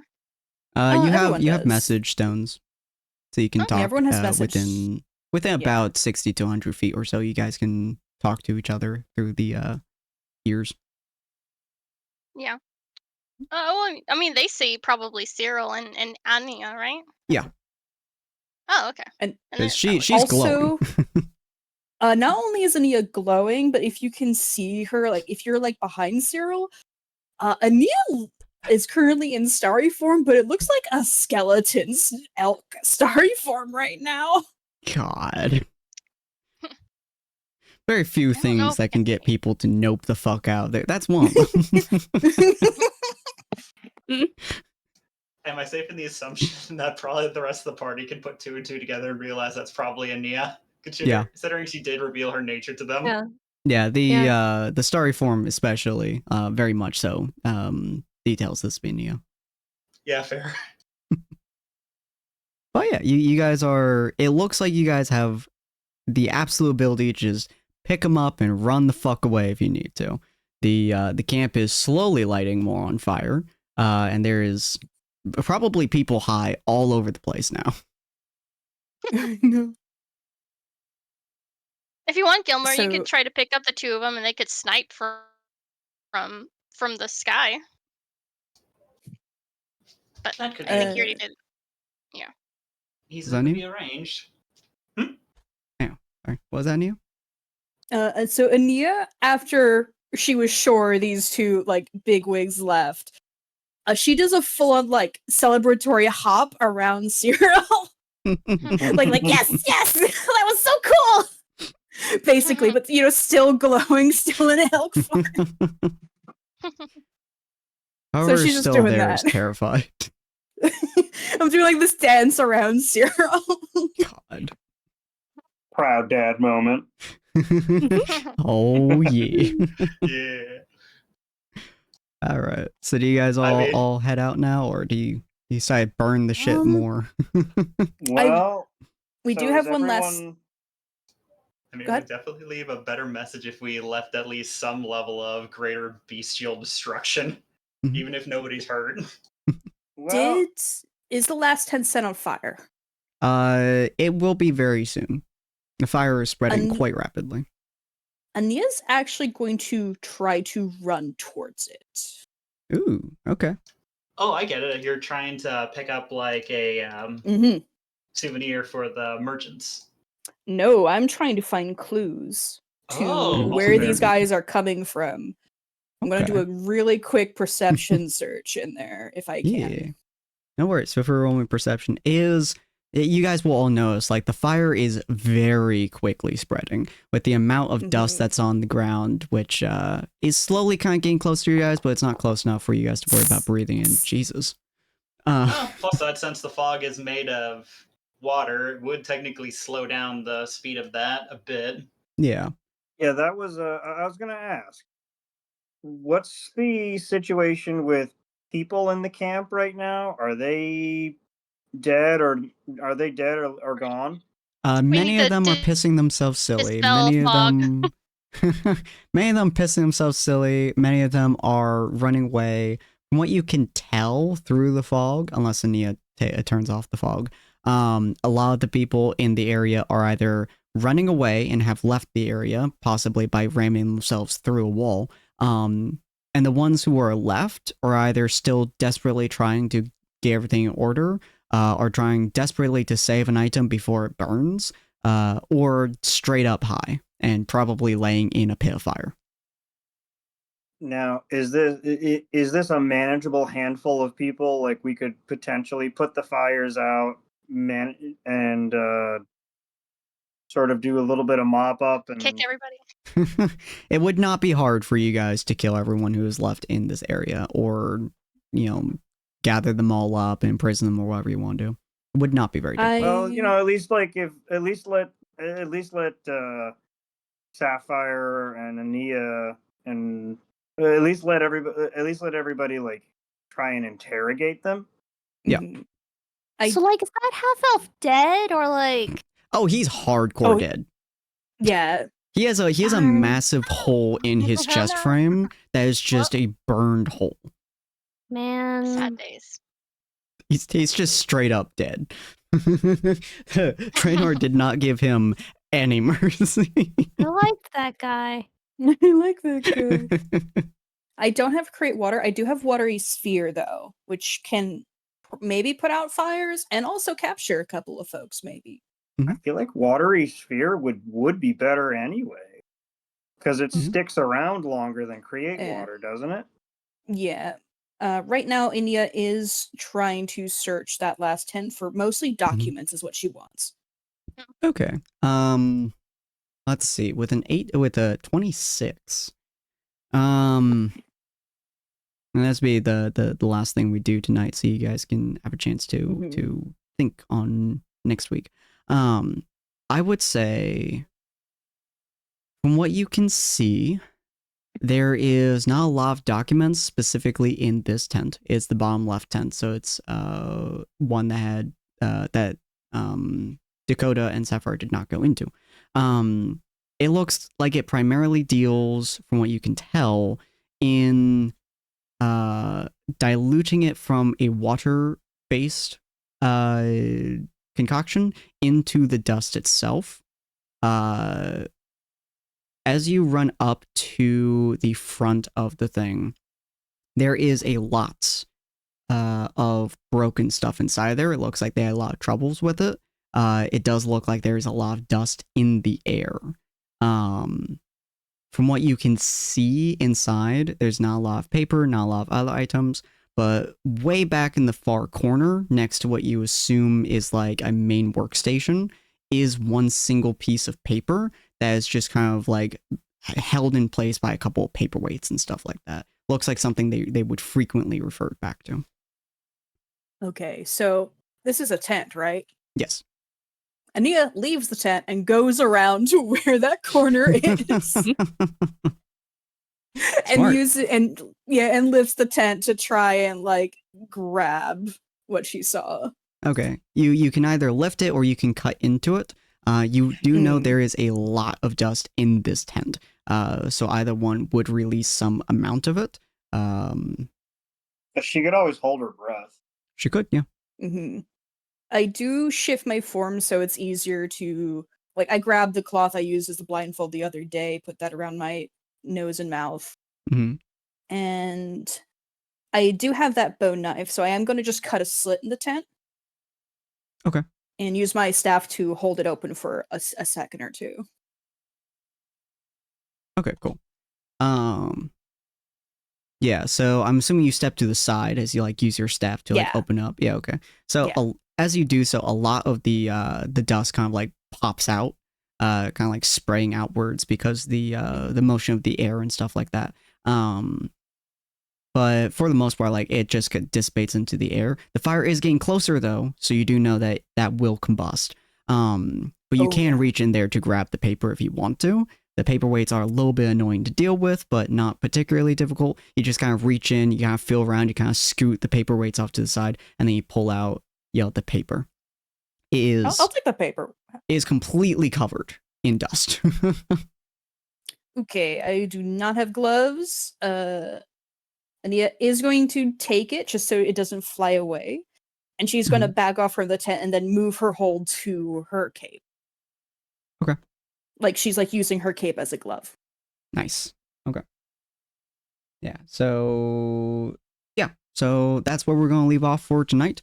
You step away from the tent, probably quite a distance, and the fire like licks forwards. The fog doing very little to. It does some to slow it down, but the amount that this fire is like expanding and the amount of dust that's in there that it's just constantly catching and essentially combusting. On the spot, the fog can't do much to deal with it, and as it just like leads towards that tent, the fire catches the little fog spurt that you had out, and it immediately combusts into the tent, and it pops the tent upwards like a flaming fireball. Oh, nice. absolutely nukes the shit out of it. But that's where we're going to be ending it for today. Hopefully you guys enjoyed. If you guys did, we do this session every single Friday at 6 p.m. PST. Always love to see you guys pop around. Always love to see you guys hang around. We're going to move over to our end screen real quick. There we go. This was made by Story. If you guys are interested in more of her content, please go check out her channel, Storyestry, and go check out some of the other stuff that she does. She's also taking commissions, so please do check that out if you guys want to. We're going to go ahead and do a raid. We're also going to be here tomorrow with a sister campaign to this one called King's Kindness. If you guys are interested in seeing that kind of content, feel free to pop over, check out, and just have a good time with it. And I know a lot of you guys are into Repo. I'm pretty sure I said that correctly. So we're going to go ahead and visit my friend Bunny Q, because she is playing Repo at the moment. And she's going to be joining us for D&D tomorrow as well. She's one of my players. So I want to give her some love. I want to go say hi to her, check her out. She's a bunny VTuber, as you can probably tell by the name. And so, yeah, just want to say hi and stuff. But thank you guys all for joining, and we'll see you guys next time. Bye! Take care. Bye. Bye.